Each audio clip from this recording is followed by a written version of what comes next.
Alrighty, what's up everybody? My peeps, how's it going you sexy bitches? Peter Joseph here for video number 2 on your Cheerful Monday. Once again, right here on the main channel, Killer of Demons 669. Thank you for watching, and as always, make sure you like the video, hit that subscribe button down below in my pants, otherwise known as the description box below, on this channel and my other channels in the description box. Make sure you like the videos, show me your support, leave a comment if you wish. You don't have to, but if you want to, go ahead. Go ahead. But if you're going to leave stupid comments, then you're going to get blocked. I mean, I got in some weird comments lately, and I don't know if it's real or fake. I mean, it's hard to tell sometimes, so I just kind of leave it up sometimes, but, I mean, it is what it is. If it's a real comment, I mean, if you're a real person who just left me a comment recently, well, thank you. Thank you for your support. But if you're just disguising yourself as a troll, you're going to get blocked, and goodbye. And if you don't like it, cry me a river. But anyway, make sure you like the video, subscribe to my channels, follow me on social media, Facebook, Twitter, and Instagram. You gotta be real over there too, and if not, you're getting blocked there too. And if you don't like it, like I said, cry me a river. Don't forget to share the video all over the internet. Most importantly, tap and slap that bell. Turn on all notifications so you don't miss a goddamn video. And if you do, well, you're SOL. And you know what that means? Ha ha! And, that's pretty much what it is. I'm sorry I'm going like that, I don't know. But, just checking out my eyebrows and everything. But, gotta look good. I still look good. But it is what it is. So, like, share, subscribe, leave a comment, hit the bell, and if this is your first time watching, well, welcome to the party, pal! We hope you enjoy the ride. And if not, go fuck yourself. And cry me a river. And that's pretty much it. I aim to please. I'm pretty good at it. But it is what it is. I try to, you know, entertain as best I could. And it is what it is. It's not my job or anything. It's just a hobby, you know. Just feel like talking about the world of professional wrestling or anything I feel like really talking about. But it is what it is. Pretty much want to stay away from the bullshit. I try to. It's hard. It's very hard. that's what she said. But, you know, it's hard to, you know, stay away from bullshit on YouTube because people don't know how to shut up. But it is what it is, and that's pretty much it. But we keep going no matter what happens, and that's pretty much it. And if you can't handle it, get out of here. Pretty much, get out of here. Go to another platform. Go to Twitch. Go to Rumble. Go wherever. Or go in a hole. And for some of you, you need to go in a hole. And just stay there and never come out. Like the hedgehog. Only come out when you need to. But, or just once a year. But it is what it is. But anyway, if you like what you see, good. You don't like it?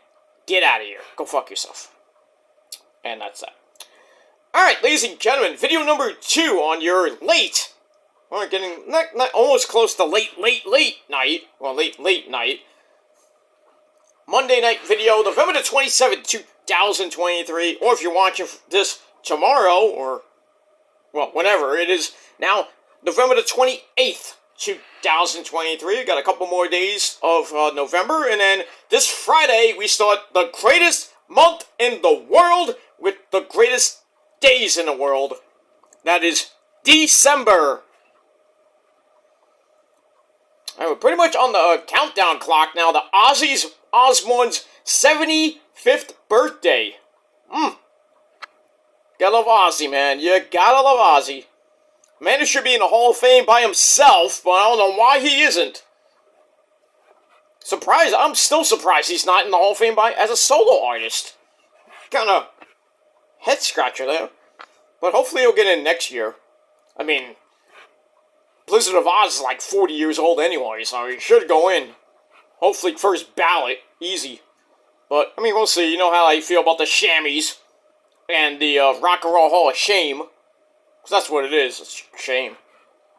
But we'll talk about that probably next year. Probably around this time. Well, not this time. Probably after the Shammies, we'll start talking about the Hall of Fame.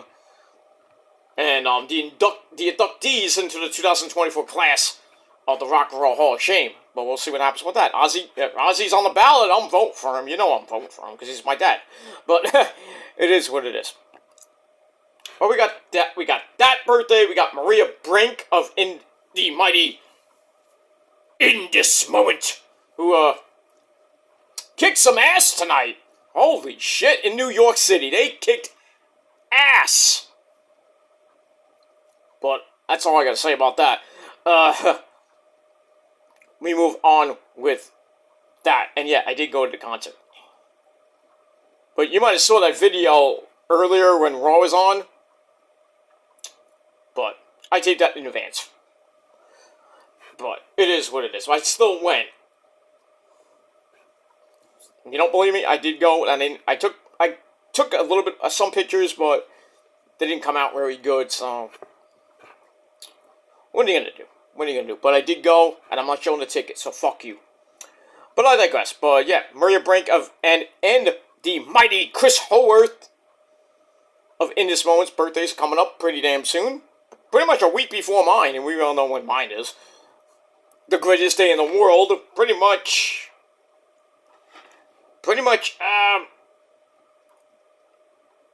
26 days from now. But we'll see what happens with that. I turned another year older. I think we all know how old I will be. Some of you know, and some of you will not know. But it is what it is. And then we got Christmas coming up. And then, well, by the way, I had the same birthday as Jesus Christ the Lord. And a rock god, a legend in his own mind. That's Let Me Kill Myself from Motorhead. We play rock and roll. Rock out with your cook out. Alright. GOP. Okay. Calm down. Okay. We got that. And that's pretty much it. And then we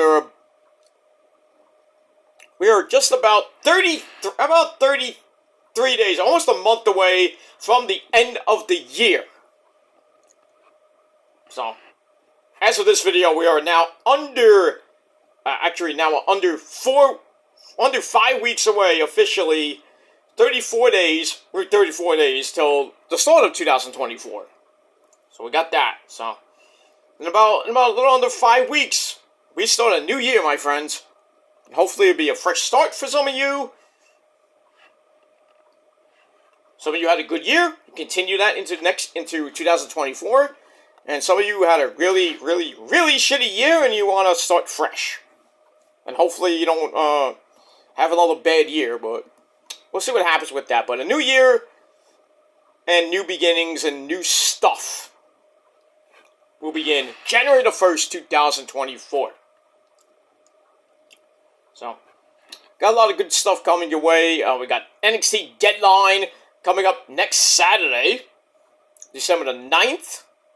It should be pretty good for NXT. And then we got Winners coming December the 13th, which is 2 weeks from Wednesday. And then 2 days after that, December the 15th, we got Ring of Honor's final pay-per-view of the year, Final Battle from Garland, Texas. Still don't know why it's not in New York. But anyway, got that. And then December the 30th, right before New Year's Eve, the final pay-per-view of the year, AEW Worlds Collide from the Nassau Mausoleum in Long Island, New York. And then we're done. We're pretty much done, and then first couple of days into 2024, we begin the new cycle of pay-per-views. We start off with New Japan Pro Wrestling, Wrestle Kingdom 18, Night 1 and 2. got that. New Year's Dash, I believe, is after that. And then we got the first TNA pay-per-view, not Impact, TNA. Hard to Kill, I think it's January the... I forgot what... I think it's like right before the Royal Rumble.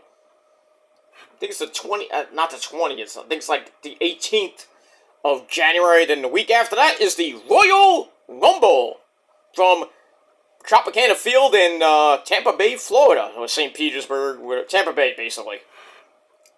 And then we got that, and then I think AEW has a pay-per-view in January, because they're now doing monthly pay-per-views. So we'll see what happens with that. I don't know when that pay-per-view would even be. Maybe the next day, maybe January 26th will be the first AEW pay-per-view of 2024. And then, we'll have to see what happens with AEW's pay-per-view schedule. It's going to be weird, you know. Pretty much, it's like, I think it's 8 AEW pay-per-views. That's counting Forbidden Door. I think it's 8. Yeah, 8 AEW pay-per-views. And I think 3 Ring of Honor pay-per-views, because we got Supercard of Honor coming up. That's in April. We got Glory by Honor. No, Death Before Dishonor, which I think is in the summertime. And then we got Final Battle. And it might be one more, I'm not sure. Well, Wrestle Dream doesn't count as a Ring of Honor. That's an AEW now pay-per-view. Then we're going to have World's End 2 next year. We got All In 2, well, where's All In 3, but they call it All In 2, London 2, whatever it is, but we got All In 3 from London, and then that's in August the 25th. Before that, we got Bash in Berlin, which is the week before All In, and then pretty much the week after. No, that's the week. I'm sorry. I might be wrong. I think Bash in Berlin is the week after All In. And that's pretty much Labor Day weekend. So, Labor Day weekend, Saturday, August the 31st, I believe. I could be wrong on the dates. I'm sorry about that. Bash in Berlin. And then All Out 5, I believe 5. Probably in Chicago, as it always is. Will be September the 1st, 2024. And that's pretty much it. But, yeah, AEW is going monthly pay-per-views. So, the whole year, we're going to get an AEW or a Ring of Honor pay-per-view. So, it doesn't, you can get 1 month, and there is no pay-per-view, really, from AEW or Ring of Honor. But like I said, we'll see what the schedule is for AEW pay-per-views going into 2024. But pretty much the main pay-per-views, the main 4 pay-per-views they have, Revolution is probably going to be, I think, in March. Double or Nothing's probably going to be in April, probably in May. Or late April or May. Forbidden Door. That's really the big 5, really, but it's 4. But we got Double or Nothing probably coming, like I said, probably around May. Then All In, or All Out. And then Full Gear in November. Excuse me. But in between, we'll probably have some pay-per-views. Maybe they'll make Fyter Fest an actual pay-per-view like it used to be in the early days of AEW. And same thing for Fight for the Fallen, and instead of making it just a TV show for 2 weeks, or a week or 2 weeks. And that's that. And like I said, maybe we'll get a different, we'll get a Ring of Honor pay-per-view in between, or a new name pay-per-view for AEW. But like I said, we'll see what happens with that. We got a ways away to go for that. But it is what it is. Anyway, hope everybody had a great Monday coming off Thanksgiving. Hope everybody's, I hope everybody's okay after Thanksgiving, coming off that food coma, and God forbid you went Christmas shopping on Black Friday. I feel bad for all you people that work retail. Really Black Friday and Saturday. And, well, maybe Sunday, but it's earlier today was Cyber Monday, big online thing.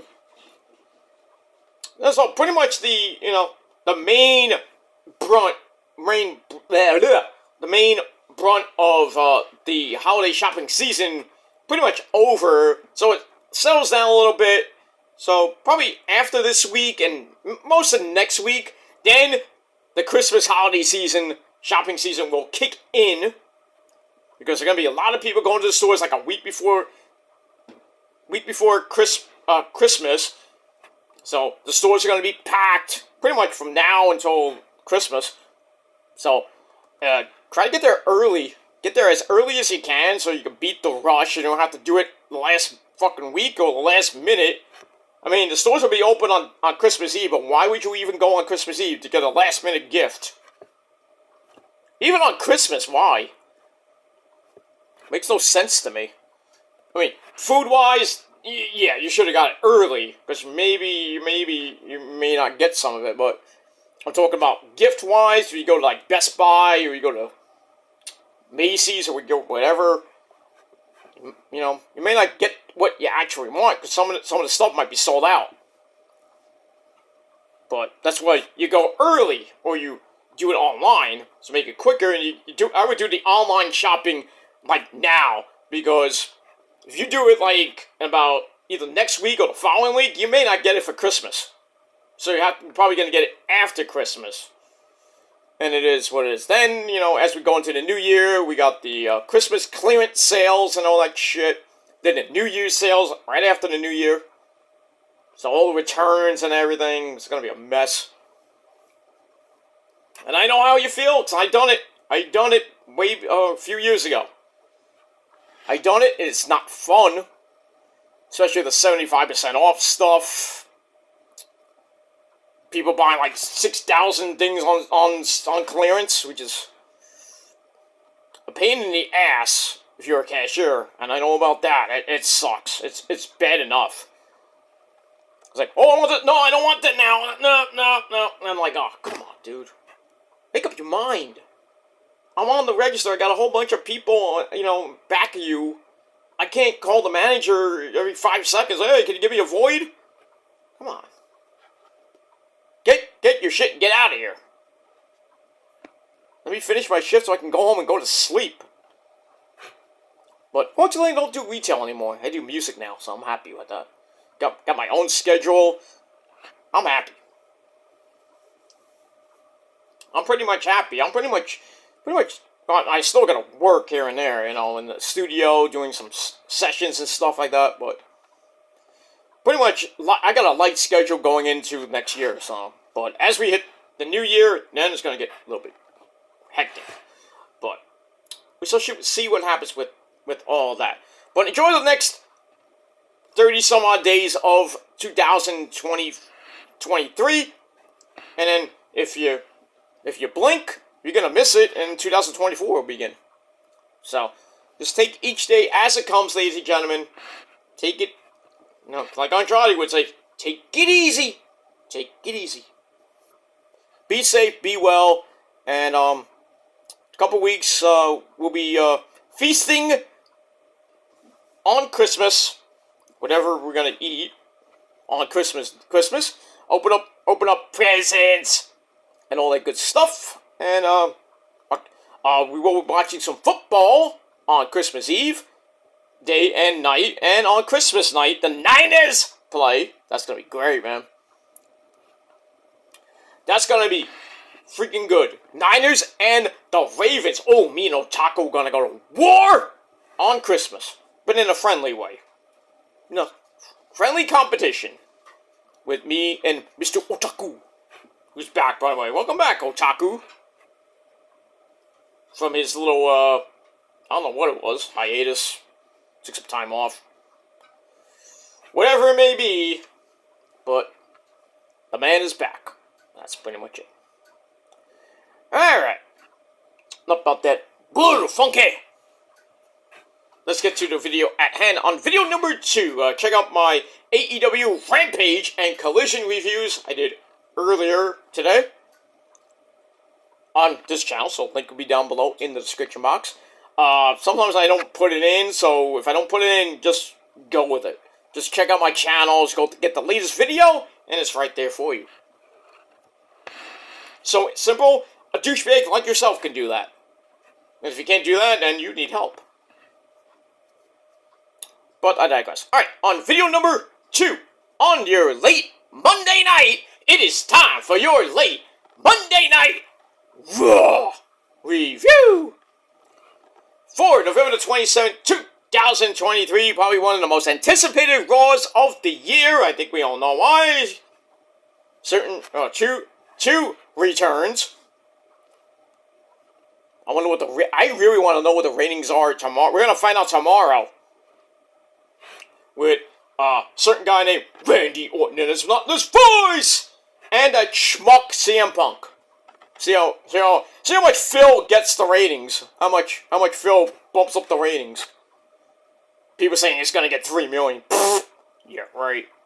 Phil Brooks gets 3 million because everybody wants to watch the guy. Oh yeah, his return to Raw gets 3 million views. What's next week gonna be? 1.2. He's not a ratings draw anymore. He's not. I don't care if he's in what promotion he's in. I don't give a shit. He cannot bring the ratings like he used to. And pretty much Raw sucks. Doesn't matter if it has Randy Orton on it or freaking Punk. At best, they're gonna get around 1.5 to 1.9. Maybe a 2. Maybe a 2. It is what it is. I mean, if he's on SmackDown, yeah, I could say 3 million there, but... Well, at least close to 3 million. But on Raw, probably not. So we got that.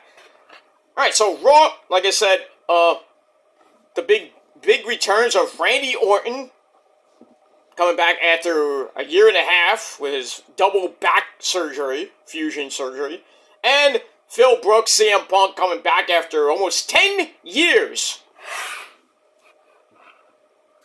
And Randy was going to open the show, we'll get to that in a second, and CM Punk close the show, and I wish he didn't.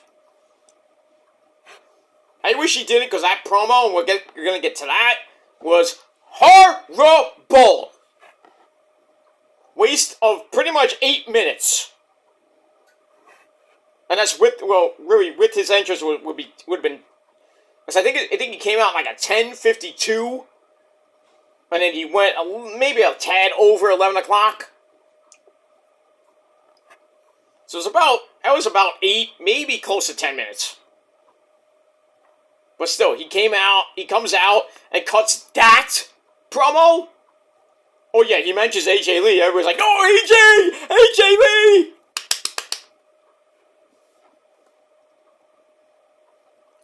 Man, AJ's ready to come back, man. She's just... she's ready. She's in pretty much good shape. She looks great as well. When hasn't she looked good? But I digress. She just, just has to be the right time, the right thing. Twitter just, how Twitter is, or X. Twitter just goes berserk, putting up Royal Rumble pictures of AJ. Maybe she does come back. I mean, but, Phil mentioned his wife, and everybody goes nuts. Oh, and she's gonna be on next week! No! I mean, imagine, but yeah. She's not gonna be on next week. Not even close. But, I mean, we'll see what happens with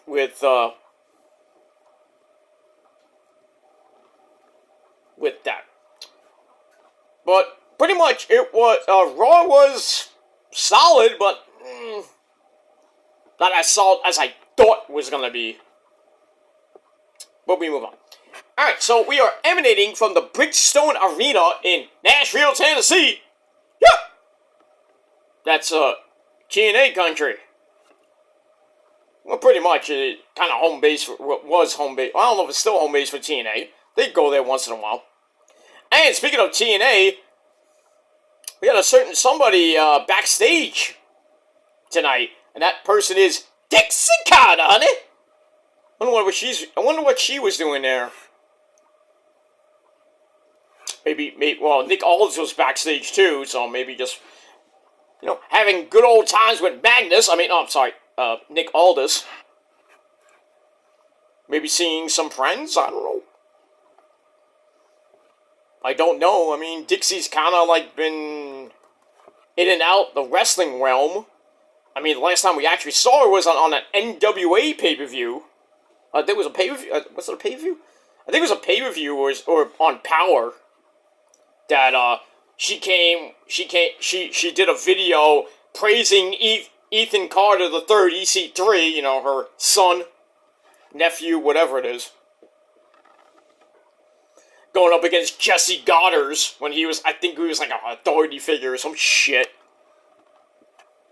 But, yeah, fuck the NWA, by the way. And fuck Billy Corgan. How do you fuck that TV deal up? By putting on a fucking promo where James Mitchell has a white substance. Oy. It's sugar. No, it's not. Obviously, he was like, doing his best Tony Khan impersonation. And now, yes, NWA is now it's still on the CW11, but it's on the app. You think anybody's gonna download the app to see the NWA? And what does Hunter do? Or Nick Khan and TKO? You know what they do? Like, oh fuck, they don't want, CW don't want them. Well, let's swoop in. Why not? That's why now next October, the NXT will be on the CW11, going worldwide. Well, I don't know worldwide, but nationwide. I don't know what night, if it's going to stay on Tuesday nights or it's going to go Thursday nights. SmackDown's going to the USA Network, what night?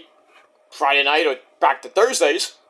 But that's on the USA Network. Raw, we don't even know where it's going yet. But it will possibly be going off Monday nights, or staying on Monday nights, staying on the USA Network, where it will suck. That too. And that's pretty much it. Alright, so, yeah, besides that, pretty kind of busy day in the news realm. Dixie Carter, backstage. MJF has a torn labrum, but he's going to work through it. Still going to face Joe at World's End. I guess you could say title change, possibly. Somebody said that if he gets the surgery, it'll be out 8 months. That was really going to hurt Tony Khan. Because he don't have his cash cow for 8 months. Oy. And you don't have Adam Cole, who's going to be out, I don't know how long. Probably won't be coming back to maybe the summer at this rate. Because his rehab is not doing so good, and the injury is not that great either. The surgery he had wasn't really a success.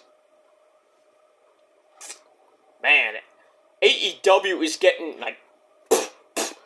beaten down to the point where it's basically on life support.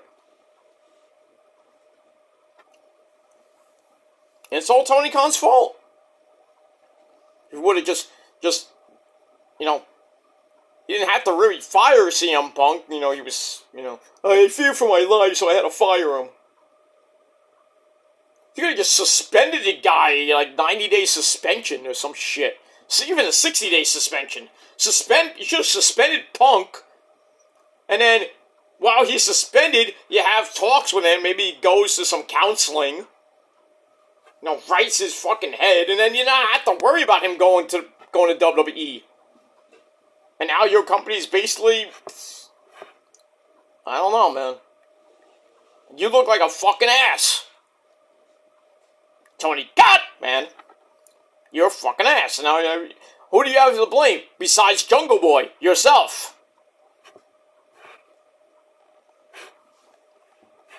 Oh, Jungle Boy's gonna be the devil. Nobody cares if it's him. If it's Jungle Boy, I don't even give a shit. If Jungle Boy is the devil, nobody's gonna care. That much. But if it's Adam Cole, yeah, we're gonna talk about it. But, if it's Kyle O'Reilly, or Roddy. I mean, it's kind of obvious, but I mean, same thing with Adam Cole. But if it's Jack Perry, that's also obvious. So, we'll see. We shall see. All right, so we start off the program and our commentary team, as always, on Monday Night Raw. The legendary Mitchell Cole and another legend, former multiple-time Intercontinental Champion. That man is Stu Bennett, otherwise known as Bad News Wade Barrett. I'm afraid I got some bad news for you. That's pretty much it. Alright. So we get that. Alright, so we get the opening sequence, and we got a new theme song. I didn't even notice it. Well, I might have to look at Raw. Well, not now, but probably after work tomorrow. I'll rewatch the opening of Raw to see what the new theme song is. Probably some shit theme song. Gotta go back to those rock and roll theme songs like Nickelback. Burn It to the Ground, or even go to Papa Roach route. Should be loved, or even go further back to the Attitude Era. You get Union Underground to do "Move to the music, play that fucking music." Yeah, not this mumbo jumbo crap. Tonight's the night. I feel like greatness. So fucking corny as fuck generic theme. Same thing with SmackDown. Needs a new theme too. I don't know why they went away from AC/DC. That boggles the living crap out of me.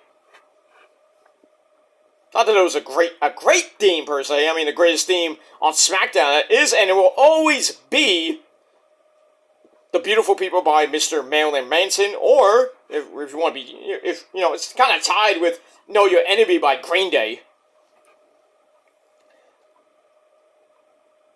I don't even know who did the one after that. "I won't be denied." I thought that was Saliva, but I don't think it is Saliva. But oh yeah, they're still around, by the way. Not the same singer though, but I mean, Josie is still around, but I think he has his own version of Saliva. It's like how many versions of bands do you need?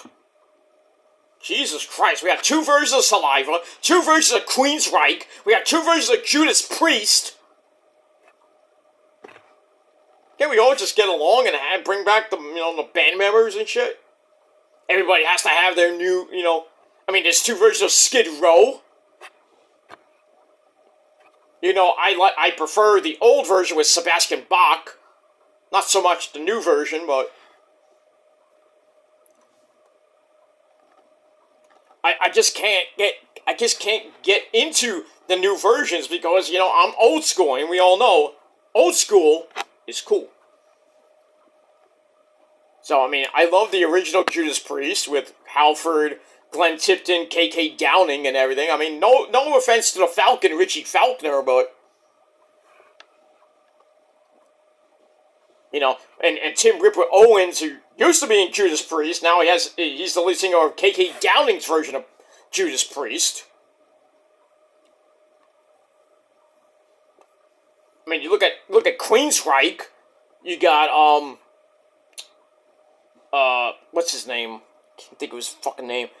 You got the original version of Queensryche with the same lead singer, but that's not called Queensryche. It's called his name version of Queensryche. Then we got I think his name is Robert Tirico. I forgot what his name is, but the new version of Queensryche, which has put out some good stuff, not great stuff, but no, you got that. You got 2 versions of Saliva. We all know the original version, doing the Attitude Era version of Saliva with Josie Scott, and now you got the new version, which I thought was Josie Scott on the on vocals, but it's not. Even when they kind of reunited, but it's not a reunion.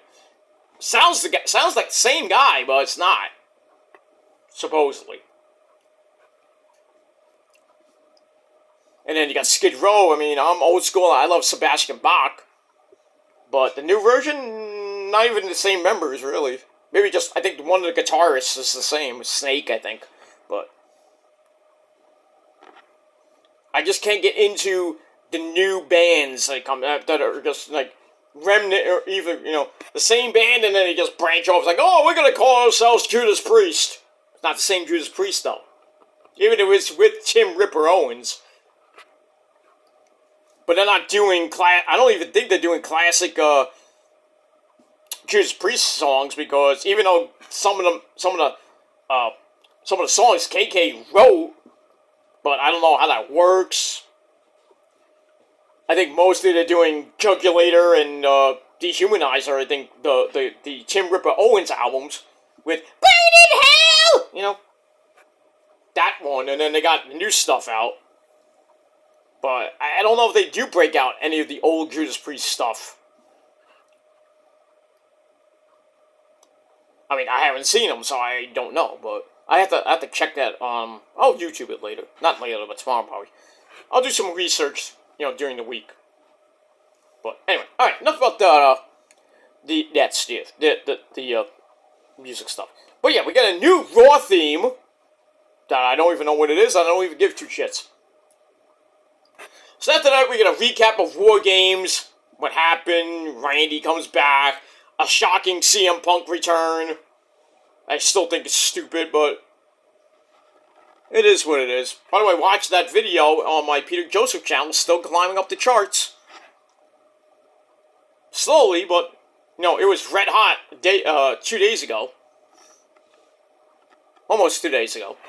But, still over 400 hits, climbing up getting close to 450, but it's a respectable number. But it is what it is. Alright, so after that, we start off with Randy Orton and his monotonous voice! I hear voices in my head, they counsel me, they understand, they come to me. So, Randall comes out, Mr. Randall Keith Orton, the so-called master of the RKO, but he knows he fears me. And he fears the Gilmore Cutter, which is a new, modified version of the RKO. Not even a modified version, it's just the RKO done better. Alright, so, old man Randy Orton comes out, get things going. The fans in Nashville still kind of remember him. And what the fuck? Nashville, what happened tonight? Did you fall asleep? I know you were waiting 3.5 hours, almost pretty much 2.5 hours for, Schmucky Punk. I'd ask for a refund for that, but, we had to wait 3 hours for that shit? I want my money back. Pretty much, you should ask for a refund, probably won't get it, but... Yeah, the crowd was dead by most of the night. It was impossible. Randy Orton comes out, yay! Not even a big pop for Randy, not even a big pop for Punk. Come on. There's, it's Chicago, yeah. Chicago, blew the roof off the Allstate Arena for Punk's comeback, I should say.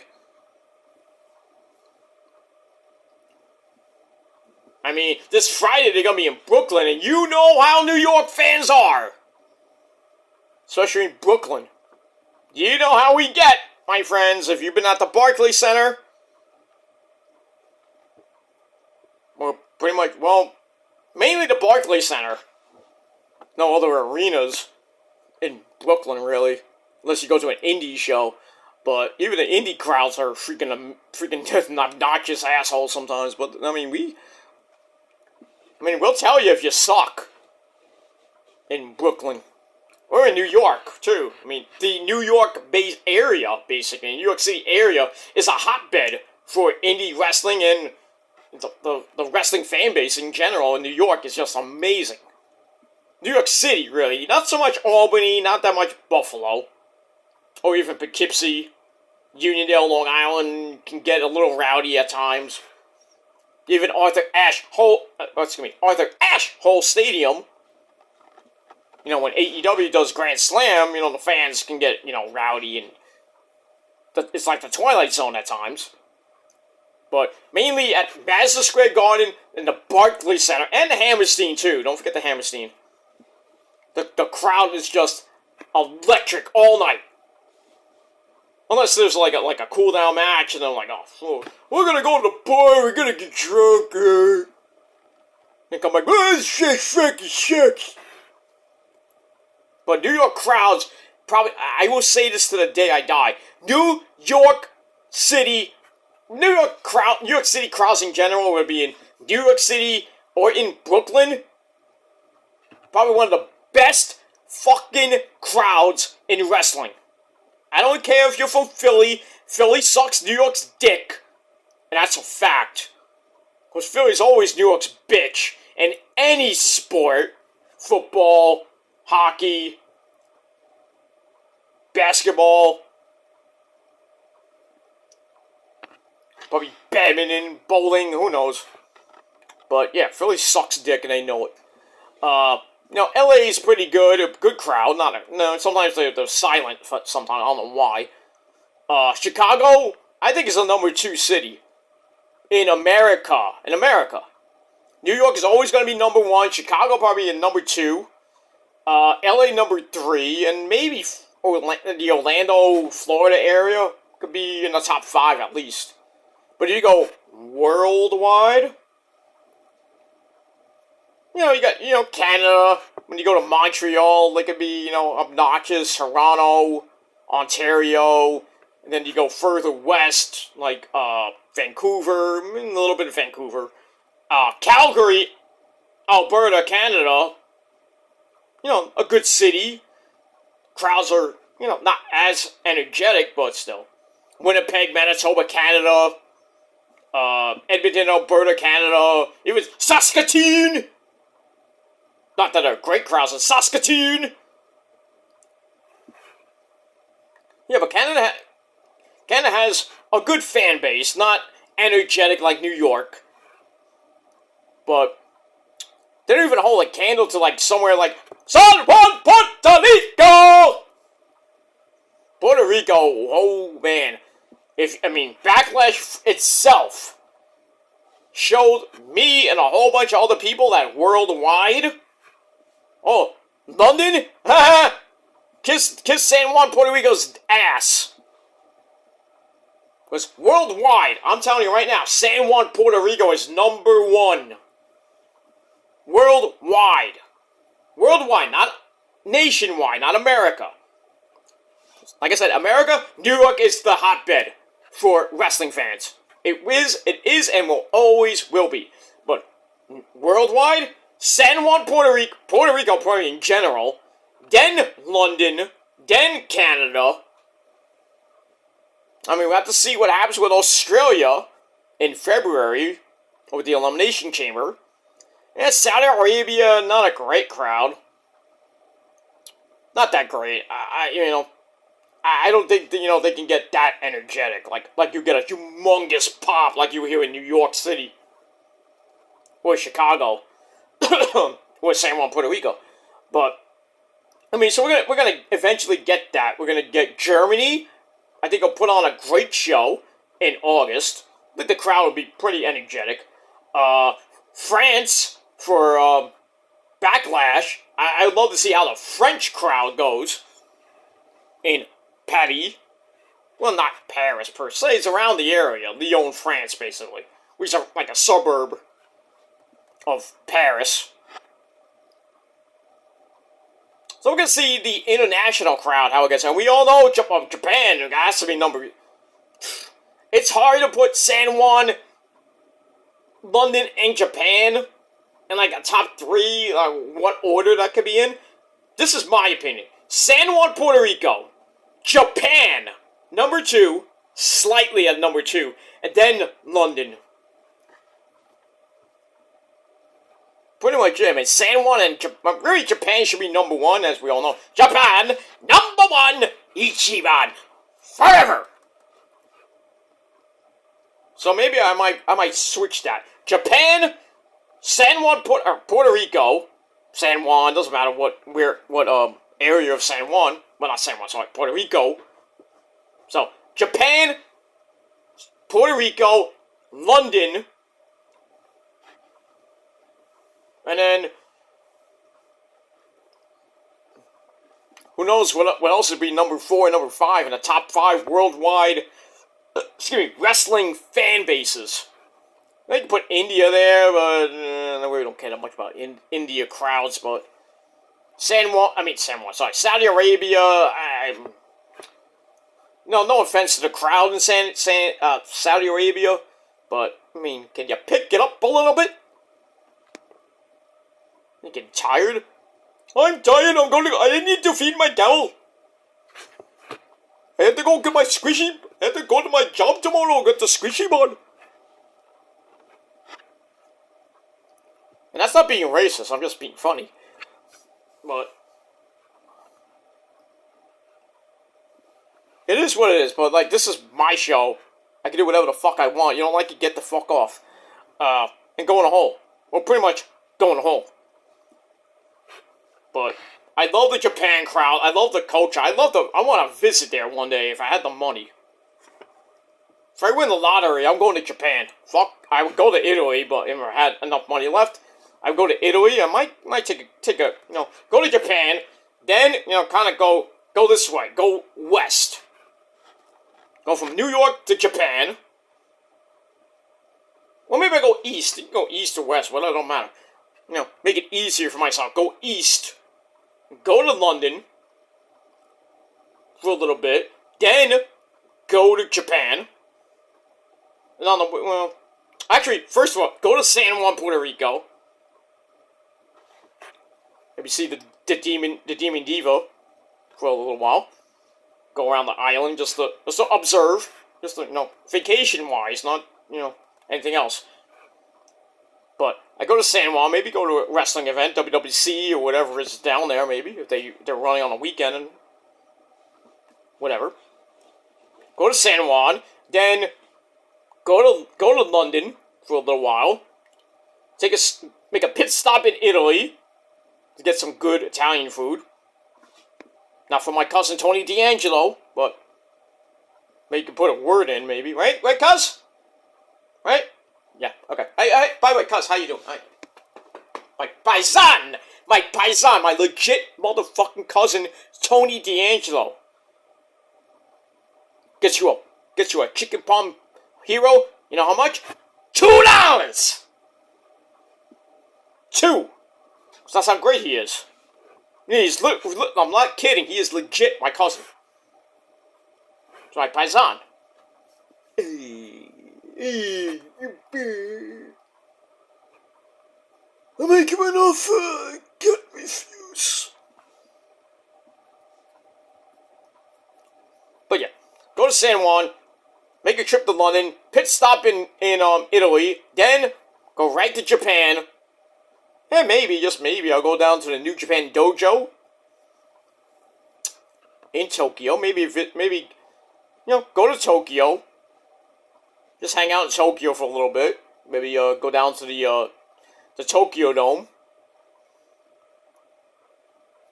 Visit some sites in Tokyo. Go to McDonald's because that's in Tokyo. I think they have Applebee's or TGI Fridays. I'm going with the BTE stuff. Go do that. Just go sightseeing. Maybe take the bullet train down to Kyoto, Japan. Go around by Asuka's area. And maybe Shinsuke's area. Just visit Kyoto, Japan. Maybe go down to Okinawa. Maybe see Mr. Miyagi. Oh wait, he's dead.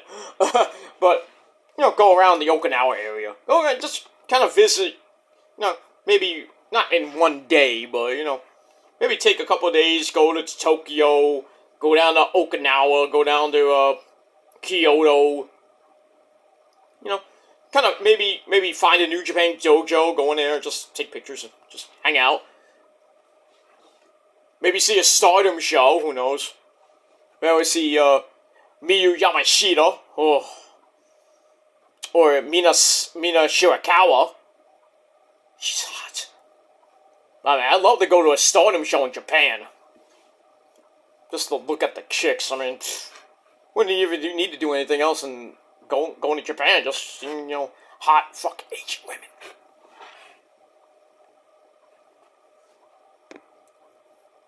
Besides that, goes to do some sightseeing and then that's it. That's it. Come back. Then come all the way back from Japan. Probably make a pit stop, maybe in LA. And then from LA, come back to New York. So it would be a long fucking trip, man. It would be a long not even cross country. Like a world tour. No, it cost me a lot of money. Unless I win the lottery. But, anyway, we'll see what happens with that. Alright, I talk way too much. I haven't even talked about Raw yet. But I don't care, it's my show, I can do whatever the fuck I want. Alright, so, let's get back to Raw. Alright, so, Randy Orton and his monotonous voice! He comes out, acknowledges the fans, and he's like, welcome to Monday Night! Well, Monday Night Randy. Yeah, there you go. Actually, before he even started, where did my notes go? There we go. Hey! Why's my computer acting up on me? It always does that.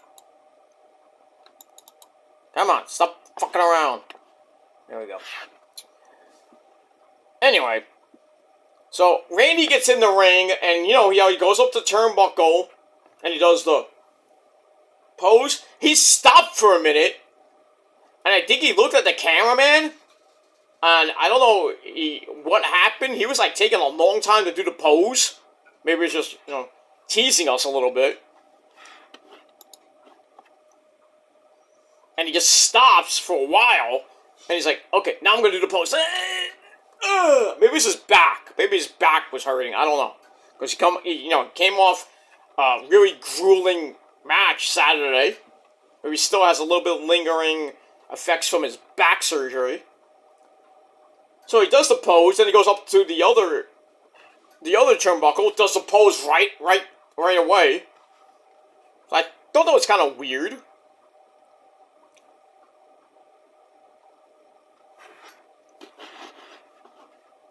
I mean, and we get all that. So, he does all that. Goes to Monday Night Raw. Talks about, I've been away for about a year and a half. Do you remember me? How could we not forget you, Randy?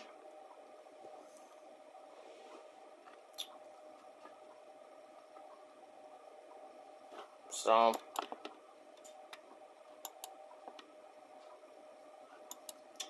we shall see what happens with that.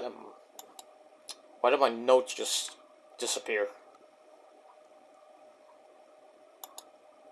I hate when that happens, when the notes just disappear.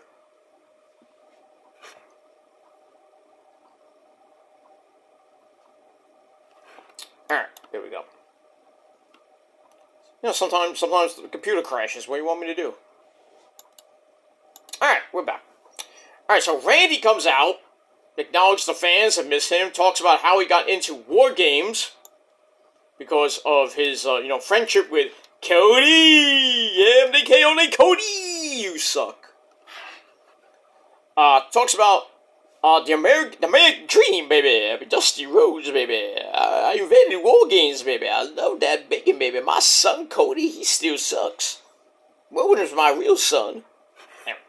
So he talks about Dusty Rhodes inventing War Games, and he wanted to bring the 3 most dangerous letters in all of WWE into that match, and that is the RKO. So he talks about that. He's back. Wants to go, got some things on his mind. And then Mommy Rhea Ripley comes out. And I'm like, this could be, I'm interested. So Mommy comes out. Still your Women's World Champion, by the way. She talks about how Randy doesn't get that things have changed around here. The Judgment Day has replaced the Bloodline. We're on top of WWE. Then she says, if it wasn't for you, Damian Priest would be the World Heavyweight Champion. He would have cashed in. And then Mommy's like, you need to move away from us or you're going to get run over. So Randy says, I've been hearing a lot about you there, Mommy, for a long time. You do this, you do that, you're getting involved and all that shit. And then he says, oh, you might be Mommy, but you need to understand that Daddy's back. I thought Daddy was Roman. Well, he is our tribal chief, after all, but I thought Roman was our daddy. Anyway, Randy's like, I'm not done with the bloodline yet. I still got, and he's like, I'm gonna come for the entire bloodline. I'm like, oh, you ain't coming for Roman. You did not just say that. You want a piece of Roman, Randy? Remember how the bloodline fucked you up? That's why you left for a year and a half, because the bloodline basically fucked you and your boy Randy or Matt Riddle up. Well, now you're back. You wanna take care of the bloodline. You wanna get revenge on the bloodline. Well, first of all, Jey Uso's now a face, so that ain't gonna work. Unless you get traded to SmackDown, then you can go after Jey. Then you can go after Solo. Then you can go after Roman. Unless you win the Royal Rumble, could happen. But I don't, who knows? We might win the Rumble now. Between Walter, Solo, Punk, now Orton. And I said Walter, right? I think I said Walter too. So, pick and choose who's going to win the Rumble with those four. But you think Randy and Roman are a good match? Yes, it will be. But you really think Randy's going to be the one guy to beat Roman? You honestly going to tell me that? Can you say that in my good ear? Randy Orton beats Roman. In what century? In what timeline are we in? Are we in an alternate universe? That Randy Orton beats Roman? Ha! Not on his best day. Not even when he was, like, the legend killer Randy Orton. Now he's like old, brittle, broken Randy Orton right now. Still couldn't beat Roman. I'm just saying. Well, we'll have to see what happens with that. Where am I here? So, Randy's like, Daddy's back! So, Mommy says, I gave you a chance to, kind of walk away, and then, leave us alone, and then Dominic Guerrero, S.A. Dum Dum, he and J.D. McStupido, who thinks he's, Rowdy neck strong, in a neck brace, they jump Orton from behind, 2-on-1, but that don't even work, because Orton fucks them up, hits a Gilmore Cutter, bang, to J.D. McStupido, then pretty much takes care of Dom easily. And then Orton gets back on the mic, says, Hey Dom, don't go anywhere, I'm gonna kick your ass later. Sucks for you, Dom. All that fighting down at the barrio and in jail ain't gonna help you now. Alright, so we'll see what happens with that. So, first segment was pretty decent. I gave it 3.25 out of 5 stars. Well, off and running on Monday Night Raw. And that's it. Alright, after that, we go to some of the teams in the Tag Team Turmoil match. The winner of the Tag Team Turmoil match gets a title shot at the Undisputed Tag Team Champions. That is the law firm of Finn and Priest. So we got that. So they're all getting ready. We see Alpha Academy getting ready. Pretty much. We got Chad Gable. Thank you. We got the big fat man, Otis. Akira Tozawa, Jack Former's boy. And they get ready. And then Maxine, Dupree, and Ivy Nile, they come in. We see the new day of Xavier Woods and Kofi Kingston. So they're all there. And then they run into country singer Jelly Roll. Nice name for a fat country singer. And his music sucks.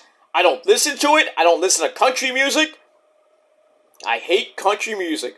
I like country music. I like country girls. I like Willie Nelson. And don't forget about Pearl. There's only one thing that I hate, and it's a bunch of crap. Rap is crap. They should turn those lyrics around there. Country music is crap. That's Satan music. That's not even Satan music. What's with all those good old Christian boys? Yeah, I'm gonna talk about my cousin. Going down at the farm, getting drunk at the bar, doing some line dancing, having sex with my cousins in the back of the barn, next to the cow. Moo. Then next thing you know, they're talking about freaking weird stuff. Not even weird. They're talking about breakup songs, you know. You were my girl. You broke my heart, my achy breaky heart. You know. That's that. If there was country music that I would even like besides Willie Nelson, On the Road Again. You know.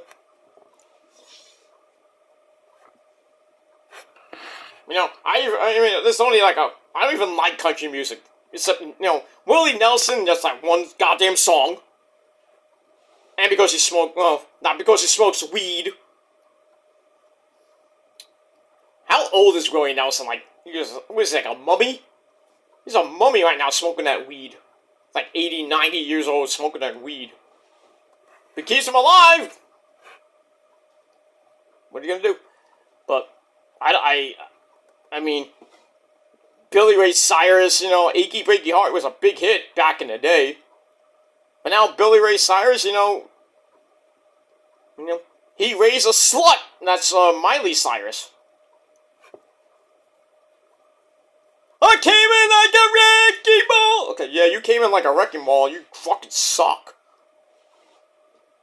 Remember, Cutie Patootie Hannah Montana turned into a slut. That's what she is. She's a fucking slut. Went from Hannah Montana, freaking party in the USA, to, came in like a wrecking ball showing her tatas and her woo-ha. I want to see that shit.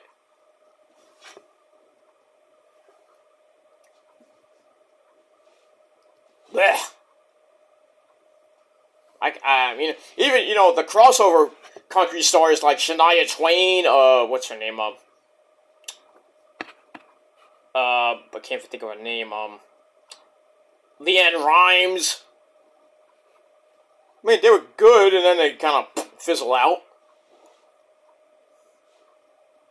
I can't get into there's a couple of Shania Twain songs I kind of like.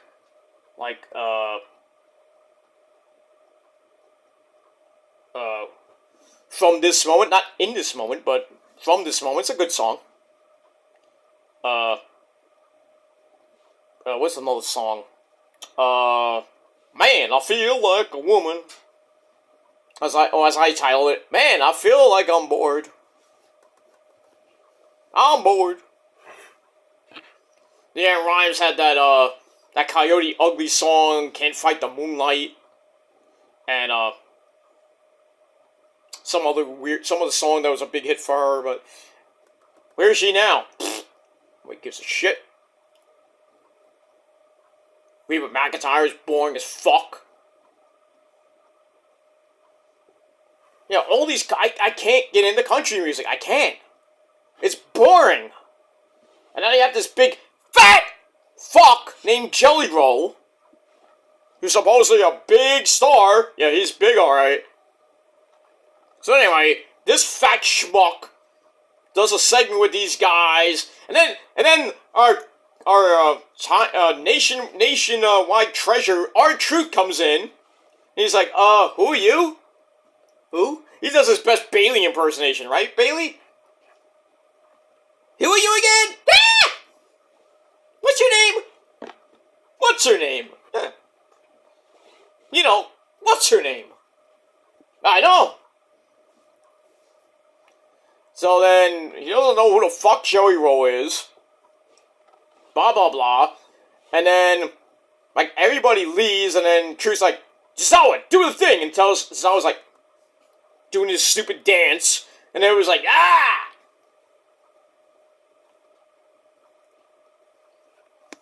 I'm like, okay, what the fuck was that? So I gave that 2 out of 5 stars because I thought it was humiliating. It was pathetic.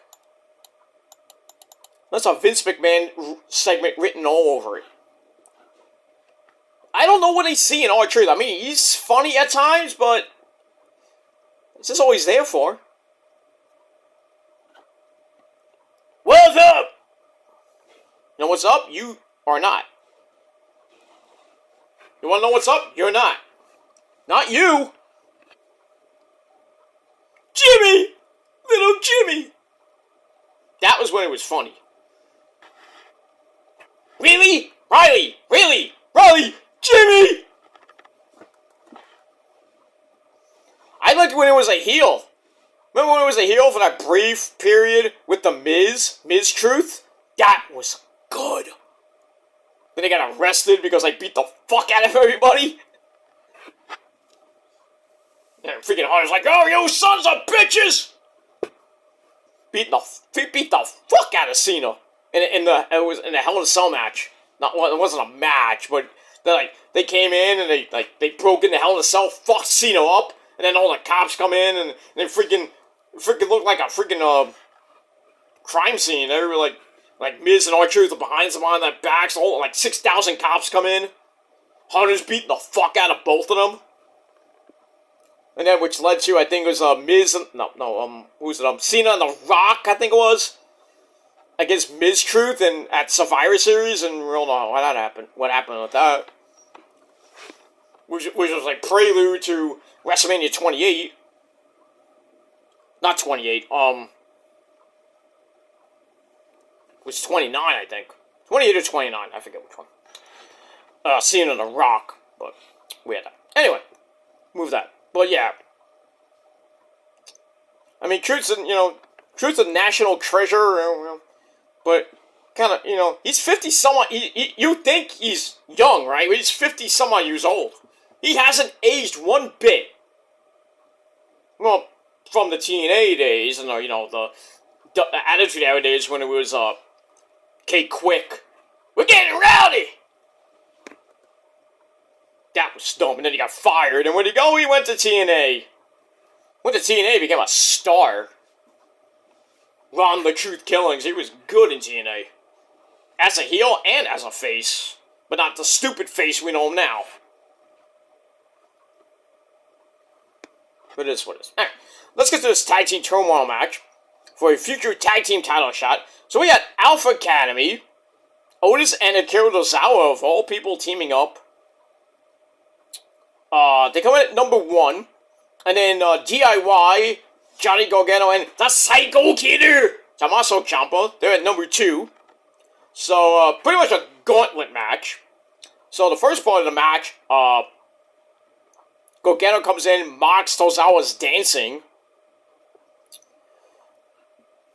Goes for a splash, which hits Ray's knees. Then Otis comes in, cleans house. Get that spinning elbow of his. Excuse me. Hits Ciampa. Then the Academy hits Stereo Caterpillars. Otis is then sent to the floor. And then DIY hits me in the middle.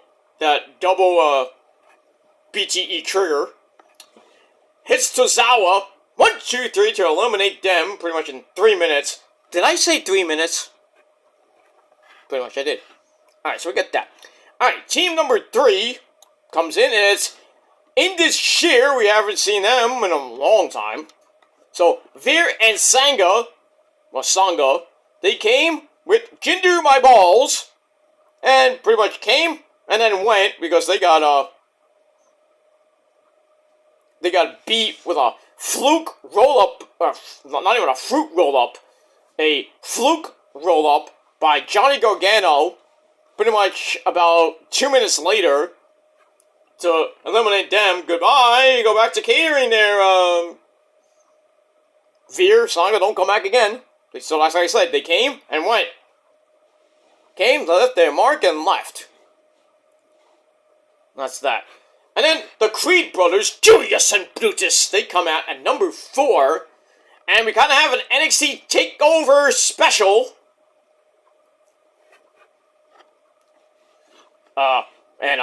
Them and freaking DIY went to war. Some good stuff.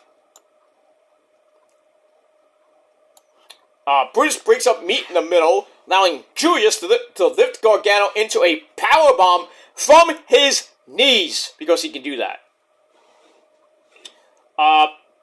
Then they pick up Johnny Gargano, they hit the Brutus ball. 1, 2, 3, shocking win. Shocking win for the Creeds, knocking out DIY, who possibly could have won this match, but I picked the Creeds to win, and look at that. And then at number 5, we got the New Day, Xavier Woods and Kofi Kingston. They come in, and they go have a little nice segment of the match with the New Day. With the Creeds. By the way, Ivy Nile and Ivy Nile was at ringside. She stayed there after pretty much Alpha Academy got beat. Maxine Dupri was there, and then she left. To get railed on the back. No, I'm just kidding. But anyway, the New Day and the Creeds go at it. We get a top rope double stomp backbreaker combo by the New Day. Kofi tries for a Trouble in Paradise and missed.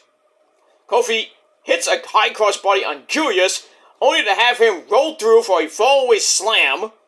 And then Brutus moonsaults off the apron, takes Xavier down, while inside the ring, they hit the Brutus ball again, this time on Kofi to knock out the New Day. And then the final team, I thought it was going to be at least maybe 1 or 2 more teams, but Imperium of Marcel Barthel and Fabian Aichner, they come in last, and they go at it. They've been going at it for weeks. Marcel Barthel gets beat down, then he gets right back up with his springboard spinning crossbody. Brutus is then whipped into the announcer's table. Did I hit Michael Cole? Damn! Then a spine buster into a penalty kick, and it was good. Sets up the Imperium bomb. We haven't seen that in a while for a near fall, as Brutus made the save. And then Brutus gets the hot tag. He comes in and cleans house. But then Marcel Barthel gets in a chop block. And then we get a old school nerve hold. Keeps Brutus in trouble for a little bit. Then we get Serio running boots. But Brutus comes back, gets the hot tag to Julius, who does, turns into a suplex wrecking machine. Into some nip ups to fire the crayons up. Yeah, they finally woke up with that. Then a roll-up with a handful of trunks gets a near fall on Julius, but he comes right back. Then they try for a third Brutus ball on Marcel Barthel, but it gets broken up by Fabian Aichner. They load up the Imperial bomb, but Julius runs up, steps on Fabian Aichner's back, and slipped. Oh, a little bit of a botch. A little bit. That was a little bit scary there, though. And then he jumps up top to superplex Marcel Barthel down. Pretty, good spot. It would have been better if he didn't botch it a little bit. And then they take Fabian Aichner. They pick him up. They hit the Brutus ball for the 3rd time in a match. 1, 2, 3. The Creed brothers get the win, and they get a title shot against the Judgment Day, or if they're still the champs, at a later date, whenever that might be. So, overall time, under 26 minutes, pretty damn good match. And they gave it 3.25 out of 5 stars. So, congratulations to the Creed brothers. Doing some good stuff right on the main roster. Good job, Hunter. Good job. Now, if you can work with everybody else that you brought up, then we wouldn't have a talk. But we move on. Alright, so we got that. So after the match, we go to the Judgment Day clubhouse where we have Mommy Rhea Ripley next to Dom Dom, probably after finishing making out. Poppy Priest is behind him. He's not too happy. And then Fiend Balor, he comes in, kind of worried about saying, "Oh, did you see the Creed? What they did? Hey, Damien, I don't think we should, take them lightly. Damien, are you listening to me?" Damien's like in another world right now. Doesn't want to hear it because he's still kind of pissed off that he led his team to a loss at War Games.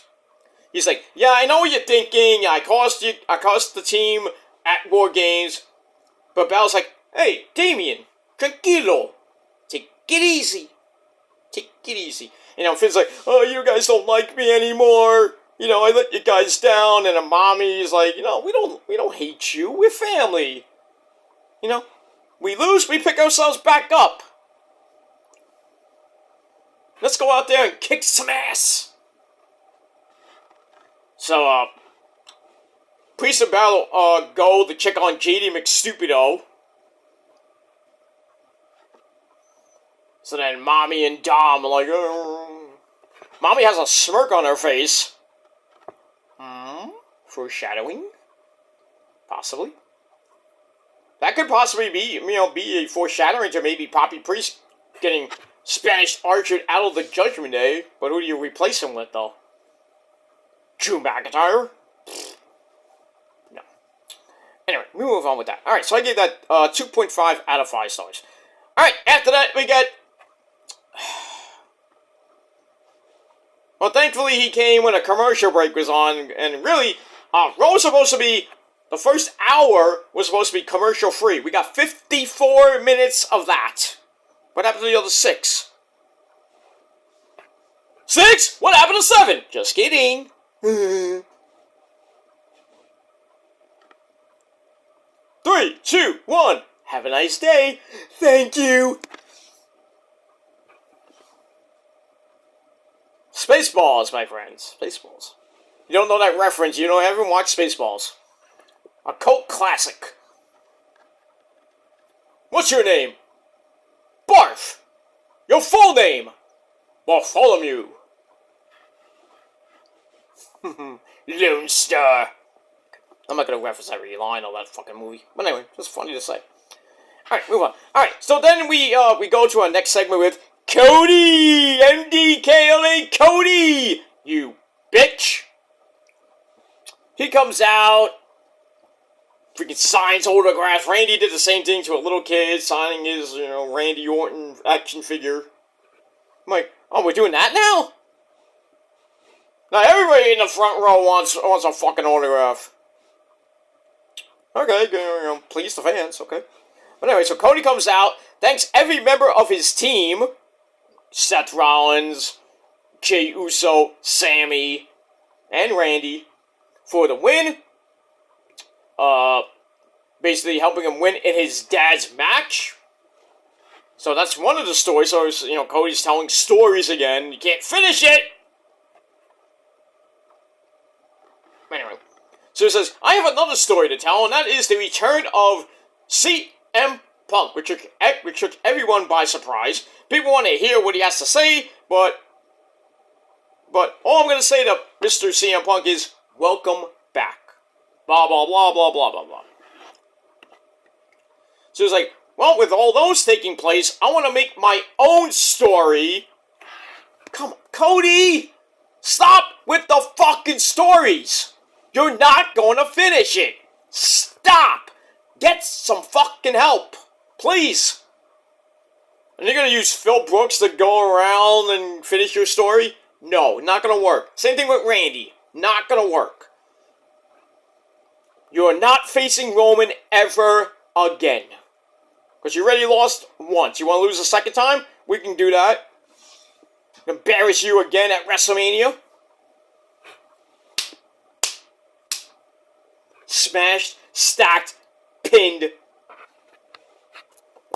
Bye-bye. Your story comes to a crushing end. But anyway. So he wants to make his new story. And then he's like, oh, I talked to Adam Pearce. and I'm declaring myself the first participant in the Royal Rumble. Yeah, because now we're going to have a 2-month bill for the Rumble.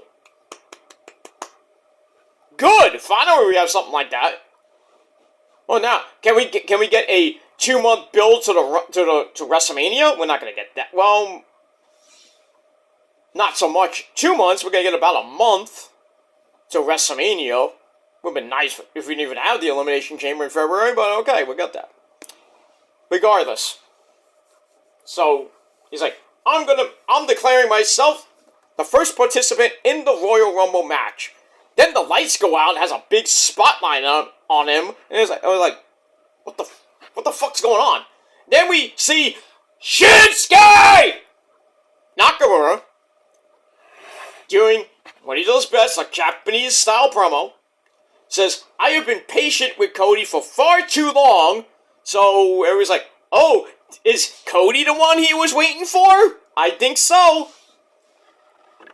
So his promo ends, and then the lights come up. Shinsuke's behind him, like, ready to do something weird, do something to Cody. I'm like, Cody, you're gonna get fucked up. I thought he was gonna hit him, like, with a spin kick or something. But no, Cody turns around. Red mist. And also, he said chaos.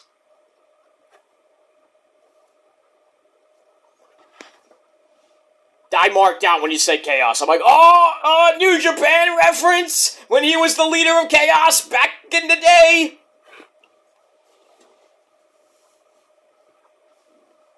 That was freaking epic. I marked the fuck out. And then he appears behind Cody, blows the red mist in Cody's fucking face.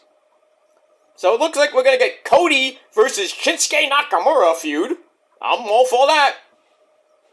But that's it. So we were waiting. It's like, oh, who's Shinsuke talking about? I'm waiting for you. Why are you taking so long? And we all thought it was Punk. No. Maybe we get around that, but I think it was Cody all along. So now we're gonna get a feud between Cody Rhodes and Shinsuke Nakamura, and it's gonna be hopefully good. Hopefully Shinsuke wins the feud, but we all know it's probably not. There's going to be some good matches coming up between now and the Royal Rumble. So, I am very interested in this. Very interested. I like how that Shinsuke kind of uses chaos little thing. Blew the red mist in Cody's face. Great Muta was like, oh, I taught him well! Because, Great Muta is Shinsuke's mentor. There you go. Blow the red mist, which I think is one of the lethal mist, not the green one. I think it's the red.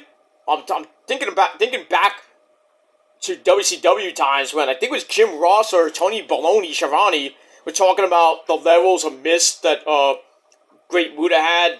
The green mist, the regular green mist. Was like a normal mist, don't get blind that much. Then he had the red, I think he had red mist, then the black mist, which rarely was seen. And that really fucked you up.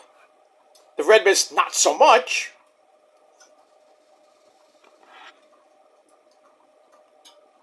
There's so many levels of mist. You have like red mist, you have blue mist, and Asuka uses the blue mist. She used the red mist at the War Games and mist. No pun intended, missed. Genghis Khan, old school days, used green mist and a little bit of black on Hogan. And then, Hogan used rainbow mist once at a house show at the Garden. I think, Warrior used it too. Rainbow mist. It's like, what did you eat, a whole bag of Skittles? Bite size candies! But yeah, great to see the red mist out again, but actually hit somebody this time. So, we got that. So Cody got all blinded, he's like, ah! Good. So, we'll see what happens with Shinsuke Nakamura and Cody, this feud that's gonna probably be epic, and we'll see what happens with that. But this segment was pretty, started off really slow and boring, because Cody talks up a storm, same fucking missionary style promos. But then Shinsuke comes out, makes it even better. So, I give it 3.25 out of 5 stars, and that's pretty much it. We move on. Alright, then we go back to the action for our next match. Big, beefy men slapping meat in that ring. We got Big Bronson Reed and Ivar with Sarah Logan, otherwise known as Valhalla, at ringside. Pretty good match. The trade kicks to face until Bronson gets a near fall off a backsplash. And then Ivar challenges his, he thinks he's Jeff Cobb, slash Matanza Cueto. Does a tour of the islands. For a near fall. Goes to that moonsault of his and missed. You know why you missed? Because you think you're Jeff Cobb. That's why. You think you're Matanza Cueto. Dario Cueto would not like that. Right, Dario? Ring the bell! Man, I miss Lucha Underground. Fuck. Why did it have to end after season 4? Oh, that's right. Freaking, the El Rey Network ceased to exist after that. Not even a channel no more. I don't even know what it is. I think it doesn't even exist no more. I don't know if they changed to another network. Or just not on TV anymore. Not on the network anymore. No, they should have kept El Rey. You know what they should have took out? Pursuit! They don't even have Destination America anymore.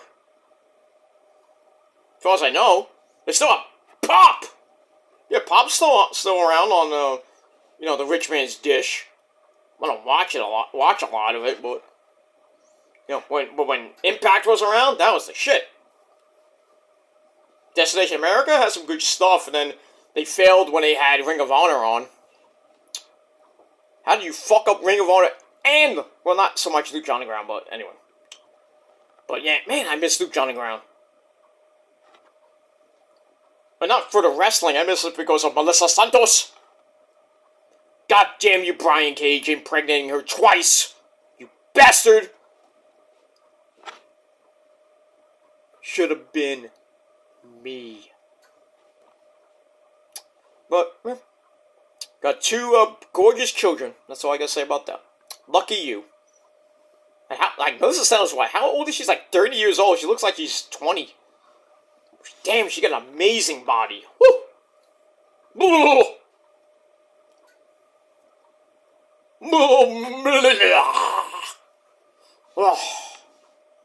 All day with her, I would. Jesus. Respectfully, of course. Anyway, move on. Alright, so, Ivar goes to the moonsault and missed, and then Valhalla gets on the apron, but then, to distract the tsunami, and then Asia Pereira, the referee, says, "You are out of here." So she leaves. Ivar knocks Bronson to the floor, but Bronson catches him coming off the apron, and then drops him. So maybe, I don't know, that might have been a botch. I don't know. Then they fight into the Timekeeper's area, and then Bronson picks him up, hits like a Death Valley driver into the side of the Timekeeper's barricade, and the match ends due to a double countout.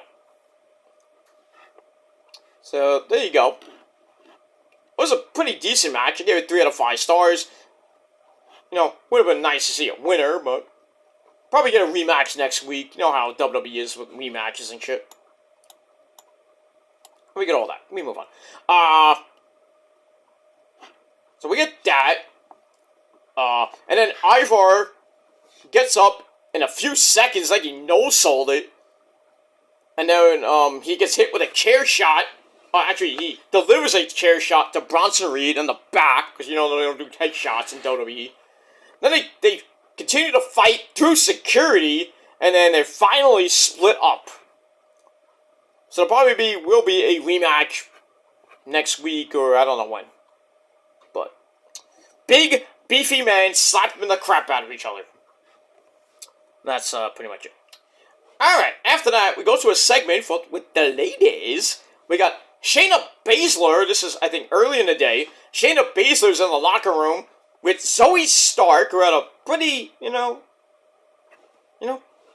didn't take Mommy Rhea Ripley to her limit, but put up a good fight against Mommy at Survivor Series and lost. So Shayna gives Zoe a pep talk after her loss. But then Nia, Jax comes in, says, "I'm getting I'm going to get a women's title shot, and I'm going to win the women's title. So Shayna doesn't want to hear all that shit. Former tag team champions, not once but twice with her. You're talking to her like that? Okay. But anyway, so he's like, oh, you want a shot? You have to go through me. So now he's like, okay. So we get that match. That's going to come up in a little bit. So I give that 2.25 out of 5 stars, and that's it. Then we get a look at CM Punk's return at the Survivor Series, including some fan reaction videos. Hey, why don't you take mine? Fucking assholes. My reaction was legendary, come on. I know I cursed out Phil Brooks, maybe that's the reason.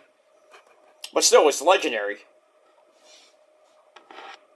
You know, all these other, oh my god, you see him back! Blah, blah, blah, blah, blah, blah. Now, back in the old school days of this so-called community called the WC, not even YWC anymore, the YWC is dead, now it's the WC. Back in my day, remember when Christian won the belt? Not Christian, sorry. Remember when Christian won the belt, I think from Alberto Del Rio. I forgot who he won it from. And then 2 days later on a taped SmackDown, remember when SmackDown used to be taped on Tuesdays, then it would be shown on Thursday or Fridays on a tape. It was taped live, and then we would see it taped on Fridays, Thursday or Friday on SmackDown. But remember when Randy won the belt? We heard the news that came out from the tapings that Randy won the belt. That night that Randy won the belt from Christian, I did a humongous rant, probably one of my first of many rants. Back on I think it was on my old school Human Killer 99 channel. I don't even remember what channel it was on, but I did that rant, put it up on YouTube. Next thing I know, it's on NoDQ.com. 5,000 hits in the span of 2 hours. Not kidding. But sadly, that video is gone now. Then I was on NoDQ again for it. I forgot what video that was. That did pretty good. But sadly, the videos are gone because the channels are gone now. But that was the start of the, my epic career. Well, not even a career, but my epic run. It's the start, the first couple years I was on YouTube were great. But then, kind of went down, kind of like hills and valleys. Every year, up, down, up, down, up, down, like my dick in your mama's ass. But, I've had some high numbers. I had some really high numbers. But now, I take what I get now. Whether I get 400 hits, 1,000 hits, 3,000 hits on a rant or a reaction video, or a short reacting to something, or even a rant. I get a couple of hundred views. It's good, if I get 2,000, it's even better. But I'm not all about views. I mean, it's nice to have a lot of views here and there, but, I'm not all about views and subs. I'm just all about giving my opinion. And as we all know, my opinion matters more than your opinion. I mean, you might have a good opinion. I might agree with it. I might agree with some people. I mean, I do. But certain people, I can't, you're like, okay, you can have your opinion, but mine is a little bit better than yours. So, certain people I agree to disagree with. I disagree with Issa once in a while. And some of her chat members. I disagree with Joe Cronin on some of his opinions. And I disagree with that schmuck JD a lot. His opinions are really, off the wall sometimes. Even Mr. Sean's Entertainment. Some of his opinions are just off the wall, but some of them I actually agree with. Which is, it's shocking, I know, but...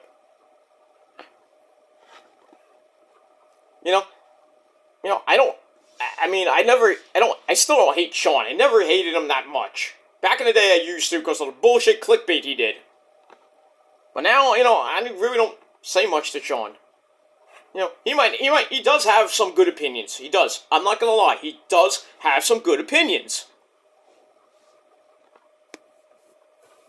But, like I said, me and him can agree to disagree on certain things. But we're not gonna go battle it out or anything. Like, back and forth, videos, like, back in the day and everything. But, certain people just have really bad opinions, and I can't take them at face value. I'm sorry, that's how I am. You don't like it, too bad. But, like I said, my opinion can matter more than your opinion. Some of us can agree to disagree, but some of your opinions are just off the wall. I'm like, your opinion sucks, dude. That's a stupid opinion. Like, oh, yours is not better. Mine's actually logical. I mean, it is what it is. That's why you have all this stupid drama because of stupid, opinions. Like, oh, your opinion sucks. Well, yours is not better. Let's have a 6-month war for nothing. Stupid beef over a fucking boring opinion. Move on. Who really cares? It's the way it is probably pretty much the way it is with me. But, I mean, for other reasons, that, it's just same shit, different day with false accusations and bullshit. Still going on with that crap. Doesn't help you. So I'm still better than you no matter what. But if you still want to falsely accuse me of bullshit, then go ahead. Knock yourself out. Where's it going to get you? Nowhere. That's where it's been for getting close to 15 years. Nowhere. I'm still here and you're still watching. And you still love me and you still love how my dick tastes. But you still love how I dictate. But I digress. You're gonna be obsessed with me for another 15 years. Some of you have been with me since day one. You just can't move on. Oh, you and Sean were feuding for 10 years. Wasn't really a feud. I wasn't going. Me and Sean were like not even off and on. Not even on, really, for like 10 years. We're like pretty much off and on. But there was like some years I didn't even really care about Sean.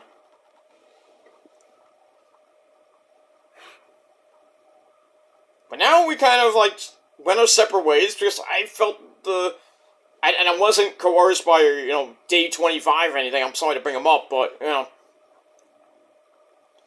just for reference. But, it wasn't, making that up. And when I made that apology video, it wasn't really because of Dave, pressure me into doing it. I just felt like, you know what? It's been too long. It's just too long, and I just wanted to stop all this madness, which is still going on, but I can't really stop some of it, so. Some people, they can't shut up, they want me to shut up, I pretty much shut up. I'm done, basically. I care less right now what people think. I don't really care that much. You don't like me? I don't care. I don't like you either. Whether you're a good YouTuber or a bad YouTuber. But if you're good and, like I like you, like Joe, or, whatever, but like I said, you don't like me, I personally don't care. Don't watch my videos, get off my channel, block me. But some of you don't even know how to block. Or you do block me, but you still talk about me. And I'm like, why? Just because I say things and I act the way I do? At my age, I don't give a shit. It's my video, my channel, I can do whatever the fuck I want, like you can do on your own channel. Just stay out of my business. But some of you just love to stick your fat fucking head and dick into my business. For what apparent reason? Just to trigger me? Not really, you're not triggering me.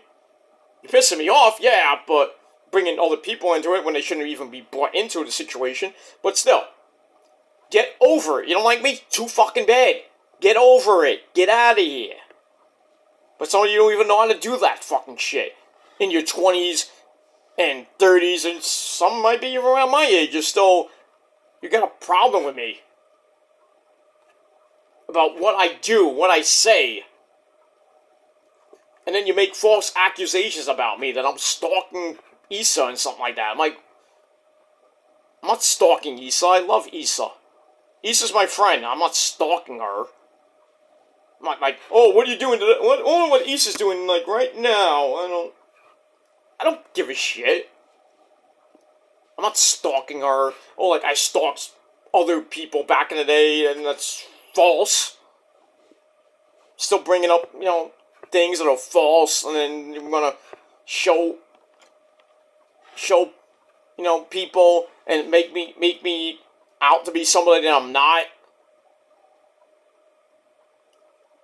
And then, these people get brainwashed, like, to believe this crap. Oh, we got evidence. We got police reports. No, you don't, because I've never been convicted of a crime in my life. Just bring up old shit that pretty much is old. Pretty much old as shit. The pedophilia thing is done. It is pretty much done. It's slander right now. Calling me a pedophile is slander right now. You just want to bring up my past, and it's like, oh, let's go send it to this person. It's like, oh, you don't know about this guy, what he did in the past. But nobody really gives a shit. Some people don't give a shit. And Issa's one of them. Joe doesn't really give two shits either. Other people don't give a shit. Really don't give a shit. They don't care. They don't care about what other YouTubers do. They're worried about their own content. They don't care. But you're just making yourself look like a fucking dumbass. Just because you have an obsession with me and pretty much you think I'm stalking people? You're stalking me. And I think you need to hop off. The train is going to continue to move, but the stragglers, we're kicking them off. So, get out of here. Go on another train, okay? Get off mine. Get out of my business.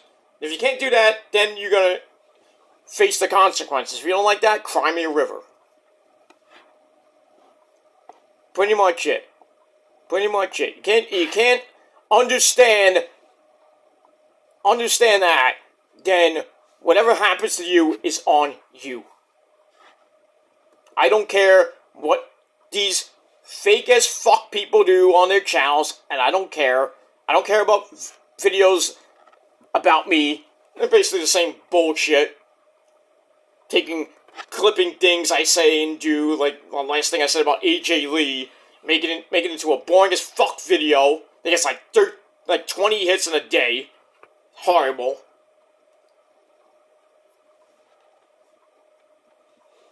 And then, oh, he's instigating, he's this and that. But,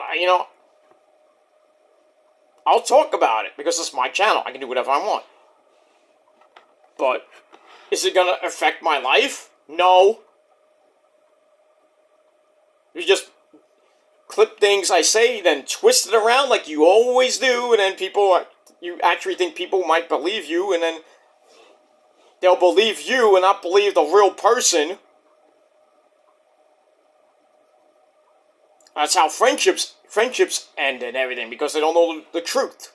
The real truth, and nothing but the truth. So help me God. But it is what it is. But, if nobody can believe the real person, they're getting accused of things, and then they come to say, oh, I heard this about you. Like, what are you talking about? Oh, I have the evidence. Like, that's not evidence. It's nothing. That's bullshit. If I did it, yeah, I might admit to it. But most of the stuff is basic bullshit. Bullfunky. The whole pedophile thing, bullfunky. I said what I said, but, I mean, it doesn't make me a pedophile. It's just something I shouldn't have said back in 2012 and in 2015. But we're still living in the past. Why can't we live in 2024 almost? I'm just saying. Some of you dumb fucks live in the past and bring up my past to tell people about. Do you think they really care that much? Not really. I'm a changed man from back then. I might do some weird stuff, but it doesn't make me a creep or a simp or anything like that.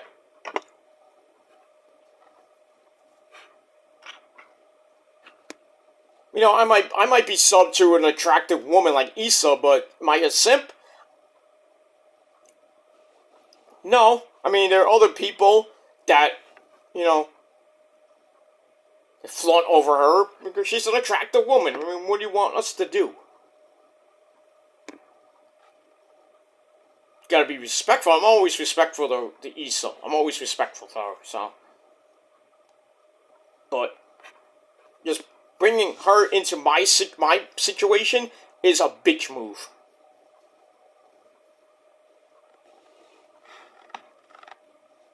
You want to handle beef, we do it one-on-one. Nobody else, okay? But some of you people can't learn that simple fact. And then when you get in trouble with the law or just karma comes to bite you, and some of it has already, then just don't come crying to me and then everything else. And then thinking you can get revenge, because that don't work either. But it is what it is. But pretty much I'm shying away. I shied away from that. I'm just doing my own thing. I don't care what people say about me. I really don't. And I don't think anybody else will care for your blatant false accusations anymore. Nobody cares. The past is the past. I'm a new person. I'm trying to better myself. It's hard right now. I've been kind of dealing with it off and on this year and a little bit of last year. But, you know, I'll make mistakes, you know, along the way. But I learn from them and I keep going. I don't dwell on it. I just keep going and try to be a better person to the people that I'm friends with and in general, really. You think I'm a creep? That's your stupid opinion, but I'm not.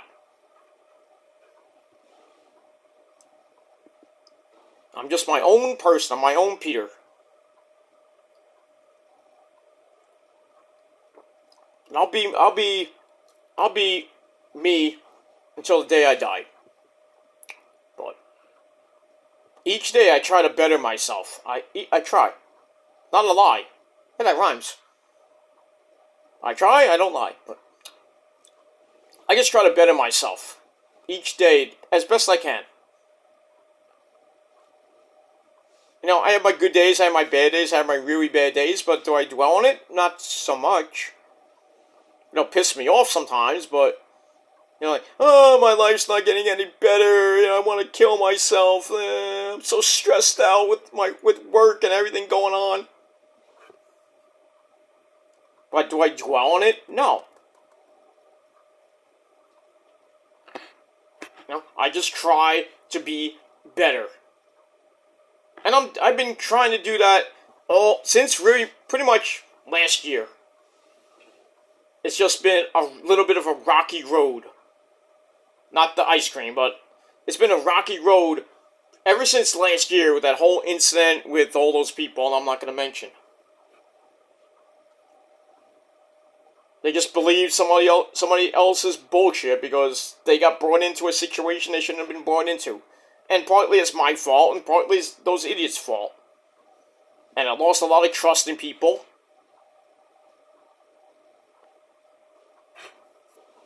You know. But, you know, I live and I learn and I just move on. And, you know, someday, you know, maybe those people will someday forgive me. Even if it's like 10, 15 years later.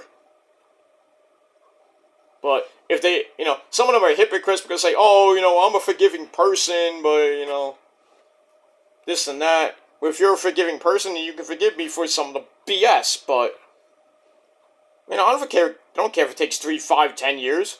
Eventually, you know, you forget about it. But if those people want to, just go a lifetime without forgiving me, that's fine. I'm just gonna keep going and at least being the best person I can be.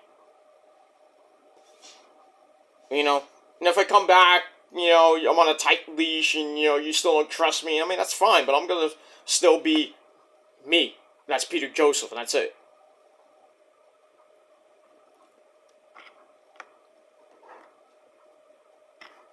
But I'll be sick and tired of being sick and tired. That's pretty much it.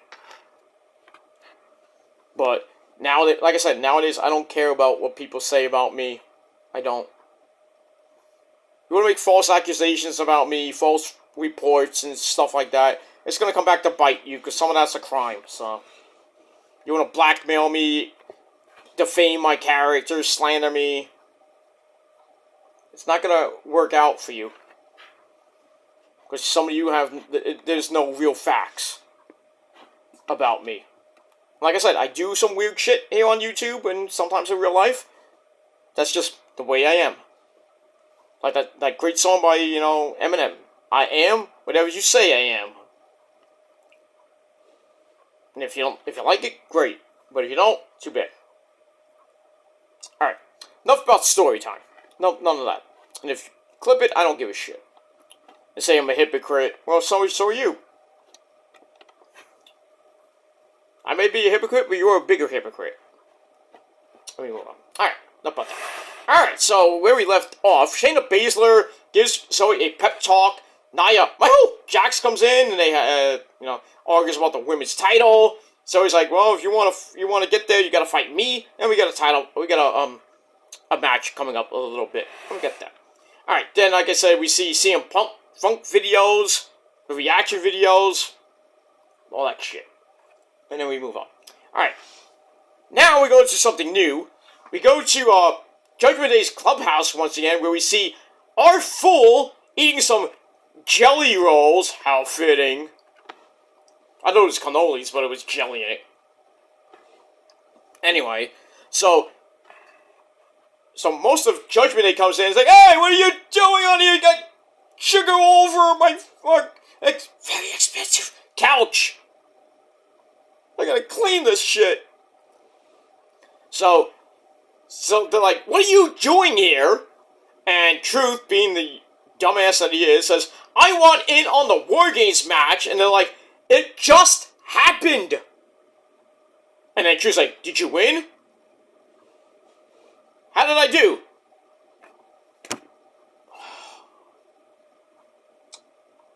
I don't even have a thing to hit myself with.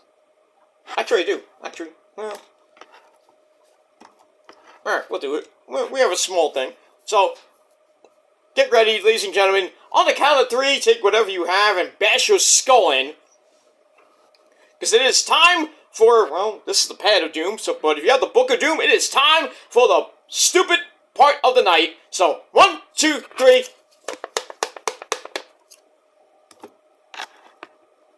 God, I hate R-Truth sometimes. Did you win? How did I do? You weren't in the match, dumbass. He's like, the one thing I do remember is that Randy is back. So they're like, get out! So he leaves with his jelly rolls. And then JD McStupido offers to take care of him. But we never get that match. Yeah, put that on main event so we don't see it. Nobody wants to see R-Truth on Raw.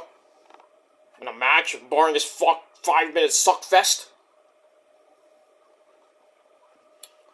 So, yeah, so JD McDonald leaves like, oh, I'm gonna go take care of R-Truth. Yeah, sure you will. That's it. Alright, so I get that segment 2.25 out of 5 stars, and that's it. Alright, finally we get back to some wrestling action with our next match in the women's division. Nia, Jax takes on Zoe Stark.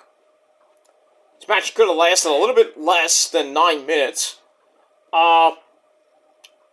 Zoe gave it all, but Nia was just too big and fat and powerful for her. Goes for the Annihilator, gets broken up. A little bit of some botching in here and there. Zoe goes up top, only to get caught with a Samoan drop. Then the backsplash leads to the official Annihilator. And Zoe Stark got squashed in 9 minutes. Match didn't really matter, and I didn't give a shit. 2.25 out of 5 stars, and that's it.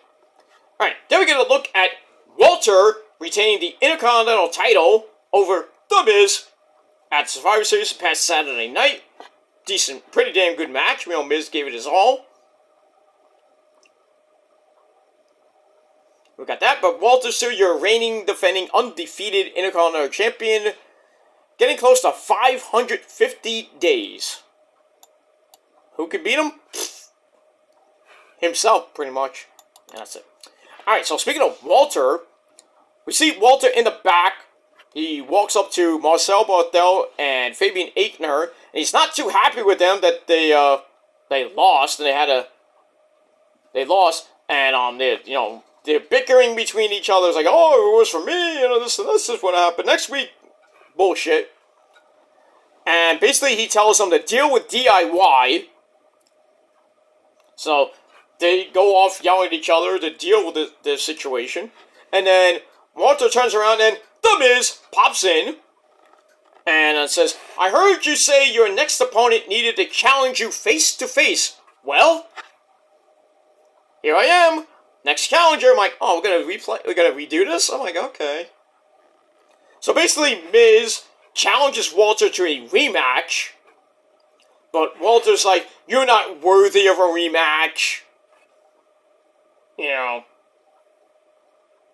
But he praised Miz for bringing it on Saturday, and, you proved you belong in a ring, but you don't belong in a ring with me.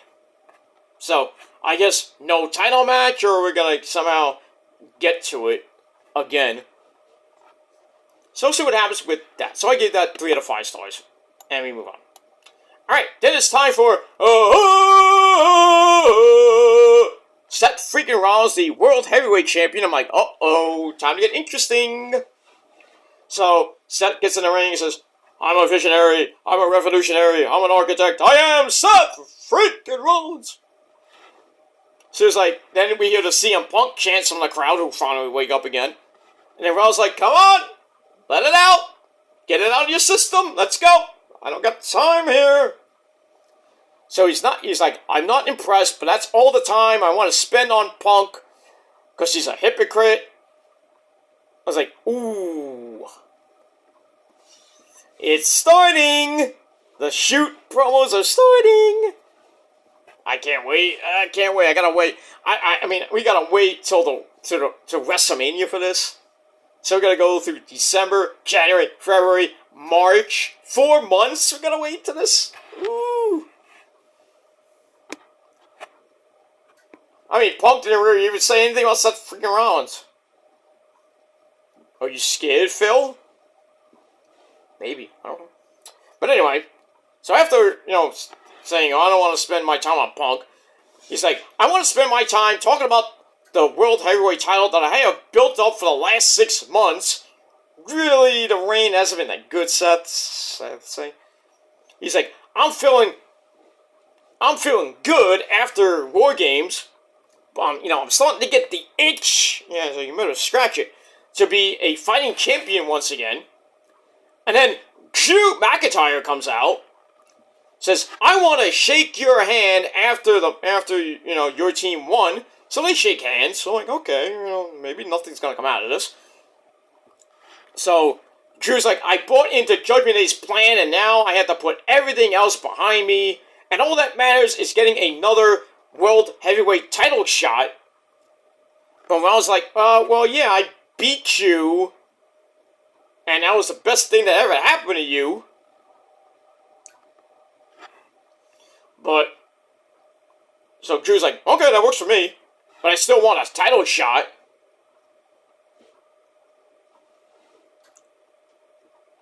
And then he's like, oh yeah, when you slapped me, I kind of deserve that too. A little bit of a receipt, maybe, I don't know. So, Seth thinks that Drew should get a rematch, but there are other people that deserve a title match. And he's like, I'm going to defend the belt next week in Albany, New York. And Drew's like, against who? And then Seth's like, Jey Uso. And Drew's like, really? And everybody, myself, like, oh, really now?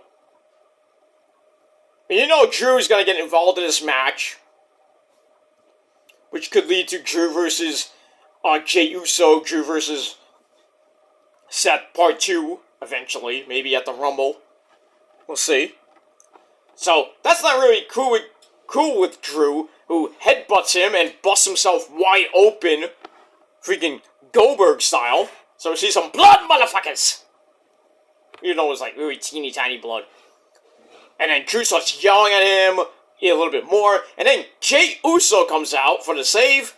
And that's pretty much it. Runs off Drew, and that's it. So that's that. So, pretty good segment. I gave it 3.25 out of 5 stars, and that's it. Let me move on. Okay. Alright, after the break, we're in the back. Drew's walking in the back. He runs up to Sami Zayn, Sammy Generico. And basically, Sammy, rips Drew apart. He's like, hey, what's going on here? I've had my own issues, but, I keep going.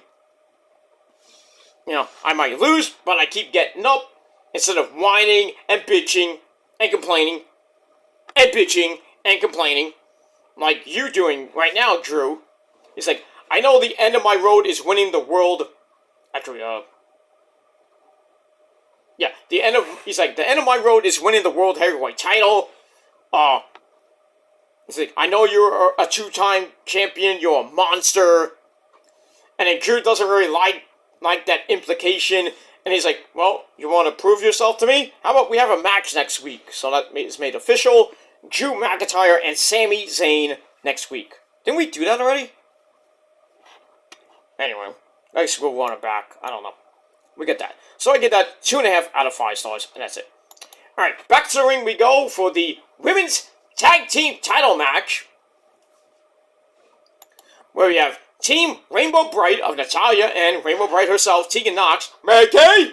Hey, Team Rainbow Bright! You idiot. Okay. They take on the Women's Tag Team Champions, Chelsea Green and Doudrop, Piper Niven.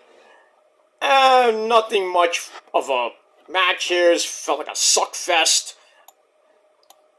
Didn't really care if the titles changed here, because I really don't care about the women's tag team belts. But anyway, everything breaks down. Chelsea's dive off the apron gets cut off. And then Piper's flip dive off the apron. She did a flip dive. Ugh. Takes Tegan down. Tegan and Natalya down at the same time. They go back in. Piper hits the basement crossbody block. I think it was on Natalya. 1, 2, 3. They get the win and retain the belts, and nobody gave a shit. So I gave it 2.25 out of 5 stars. Under 9-minute match. And that's it. Alright, then we find out what's coming next week on the program from Albany, New York. Besides Drew McIntyre and Sami Zayn, we got Seth freaking Rollins against Jey Uso for the World Heavyweight title. And that's it. Speaking of Jey Uso, he comes in the back and gives Randy Orton a pep talk, and, it's like, yeah, I'm sorry about what I did with the bloodline. And Randy's like, it's water on the bridge. We're done. We're good.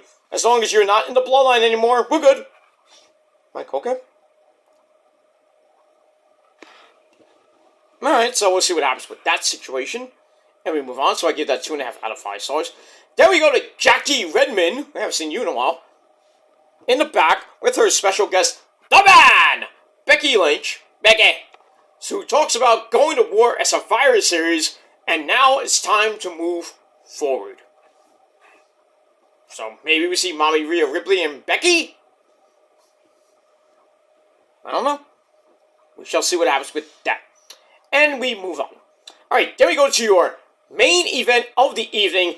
Randy Orton and his monotonous voice take on Dominic Guerrero, the North American Champion, with JD McStupido at ringside. I thought this was going to be a quick squash match, and then we were going to get pumped for about 10-15 minutes. Nope. 9.5-minute match. JD McStupido gets involved a little bit. And then, Dominic gets in Kelly Rowe's face, where really JD McStupido acts stupid, gets in Kelly Rowe's face, he shoves him down, and then Orton gets up, drops Mysterio on the announcer's table after Kelly Rowe pushed him, and then Dom's like, oh! Back, all the way back, and then Reigns is like, go hit yourself on the apron, why not? I thought that was a weird spot. And then Orton drops Dom on the announcer's table. I am the table. Then he does it again. And then he takes JD McStupido and hits that Hangman's DDT, even making his neck feel worse, because he's not neck strong like Roddy is. So that distraction led Dom to set up the 619, and he hit the 619, goes up top for the Eddie Guerrero frog splash, but he took too long. Sorry, Eddie. So if he didn't take so long, he would have won! That pendejo, pero... calm down. He's your son. That's right, he's my son, but why does he fuck up so much? I never did that. Okay. Easy. Anyway, so he takes too long on the frog splash, which allows Orton to come right back and hits the Gilmore Kata. Bang! 1, 2, 3. Randy Orton, in his first match in over a year and a half, comes back, beats Dom in under 9.5 minutes, just under 9.5 minutes, and he has to win. Crowd didn't really give two shits.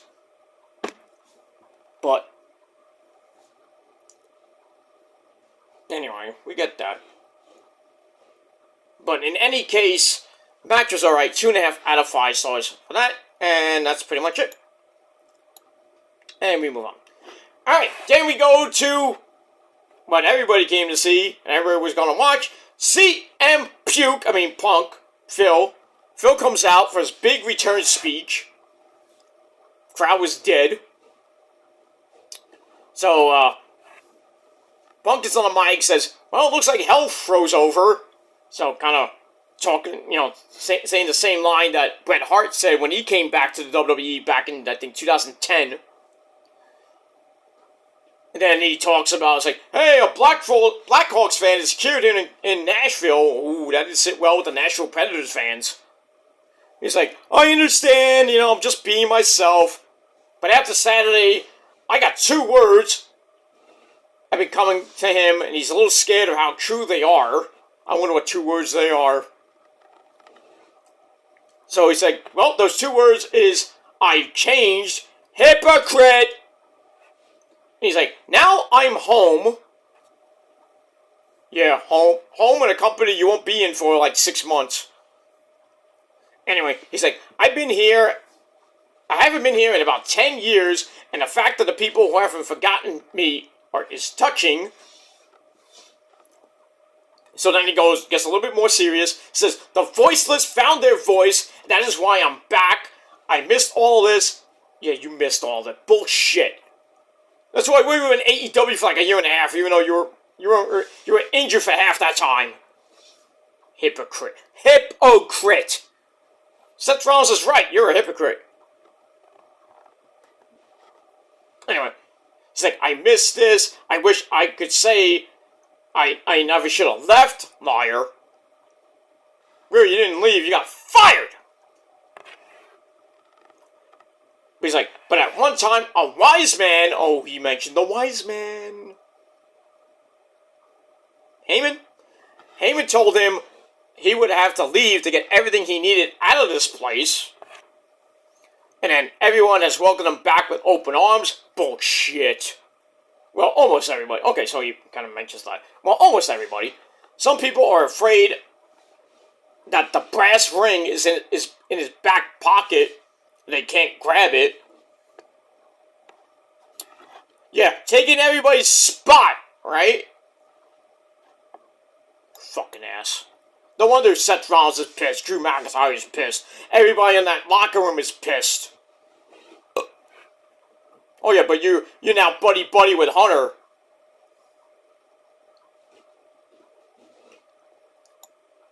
But deep down, Hunter's like, I should have never hired this guy back. Stephanie's saying the same thing. Hi, Steph. Stephanie's like, fuck this guy. We're gonna, I think in secret, Triple H and Tony Khan are like, no, Triple H is like talking to Nick Khan, no, it's not Tony Khan, sorry, Nick Khan. He's like, okay, Nick, we're gonna bring him back on a short-term basis. We're gonna kick him out after WrestleMania. If he fucks up, we're kicking him out. Probably. But anyway. He says, some people are afraid that their best efforts at being the best in the ring, on the microphone, even on commentary, isn't enough. Nice 2011 pipe bomb reference. He says, the best in the world is in the ring, on Raw, in Nashville, and my name is CM Punk. Freaking crowd's like, CM Punk. So then his music hits, the new version of the of Cult of Personality. That plays, and then he goes up to the cameraman and leans in and says, "I'm not here to make friends. I'm here to make money." And then he ends the show, does a little victory lap around the ring, circa Nick, Young Bucks. So he kind of mocks the Young Bucks for doing the victory lap around the ring.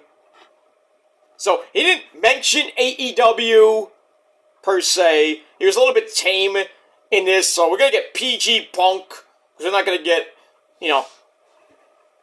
PG, not even PG, like TV-14 rated Punk.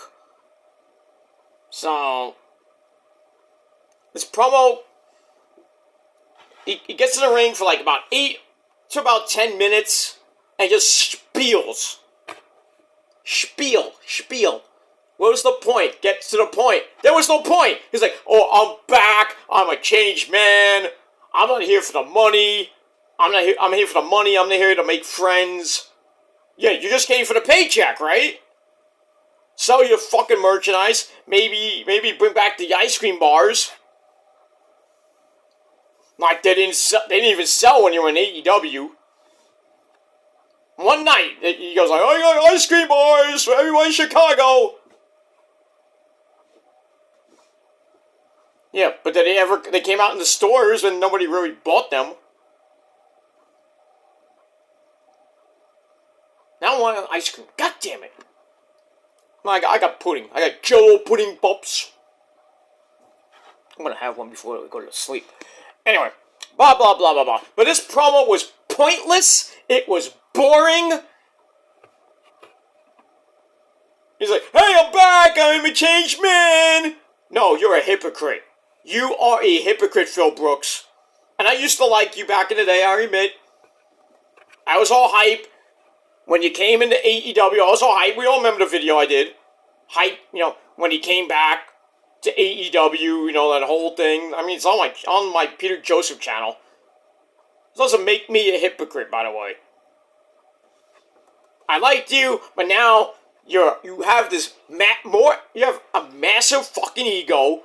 You have a inferior Napoleon complex, basically. You want everything. You can't have everything.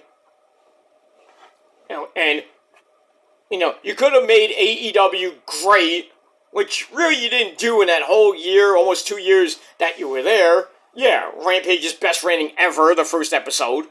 Collision, the same thing. But now, where is Collision and Rampage? 233,000 for Rampage. 294 for Collision.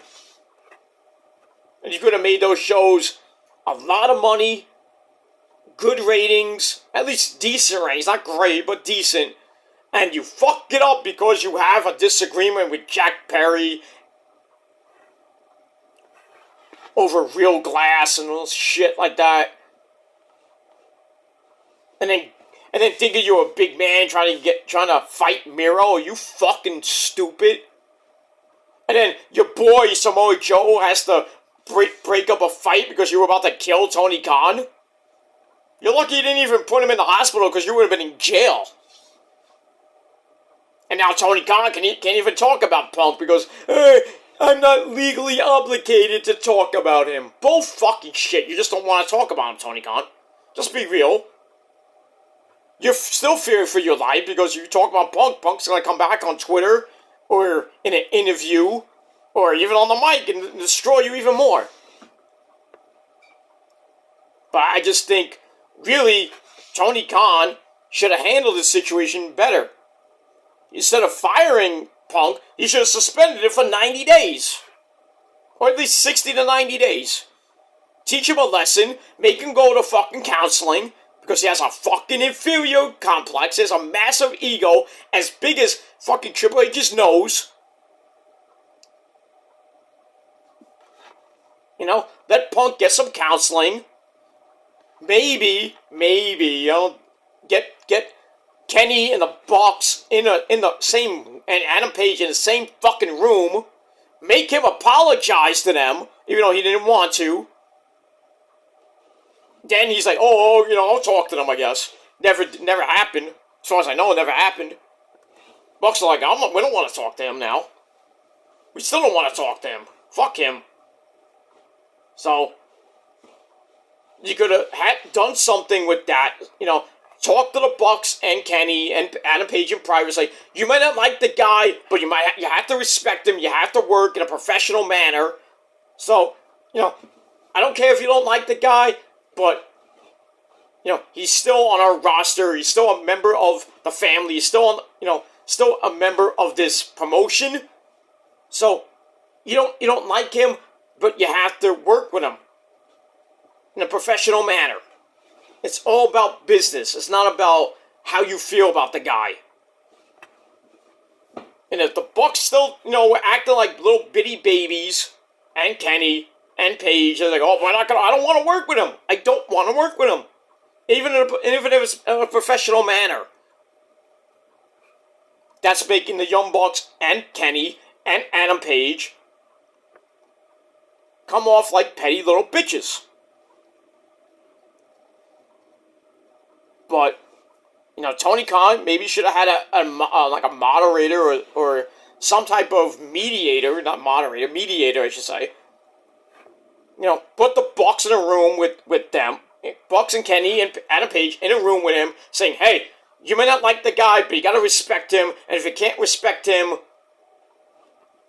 why am I here? You know, try to get something out of it. Then you have the mediator talk to Punk and say, hey, stop being such a fucking prick. Then maybe Punk goes to a therapist or something like Dr. Shelby, you know, whatever. Or an actual therapist and get some fucking help because he has a massive ego. He gets some help and he comes back. So then he's like, alright, you know what? I'm sorry. Let's just... Like, we don't have to be friends. We don't have to be anything. You know, I'm sorry for what I said, calling you. You know, you can't work a Target, stuff like that. I'm sorry about the fight at all out. Blah blah blah. Let's just put the past behind us. Let's just work. Let's just keep AEW going. Keep the machine going. But does that happen? No, because Punk is an asshole. He's a legit asshole. Major asshole. Who is that?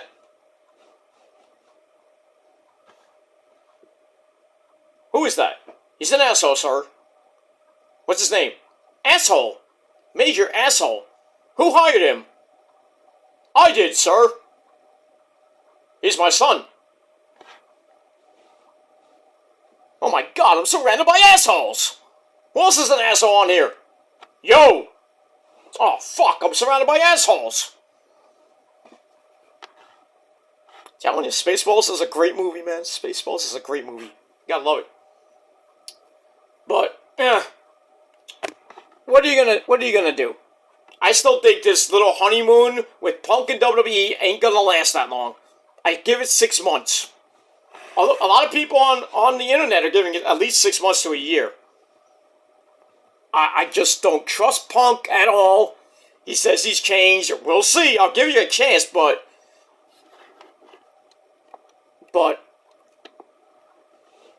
if you fuck up, CM Punk, my respect for you goes out the window. That's pretty much it. Final chance.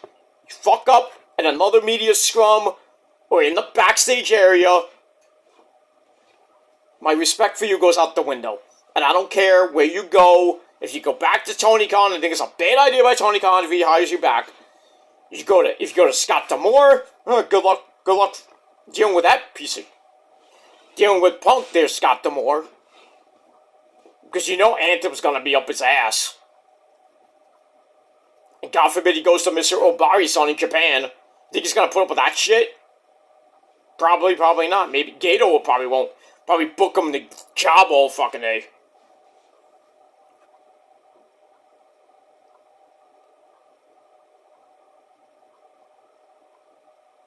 But that's all I gotta say about that.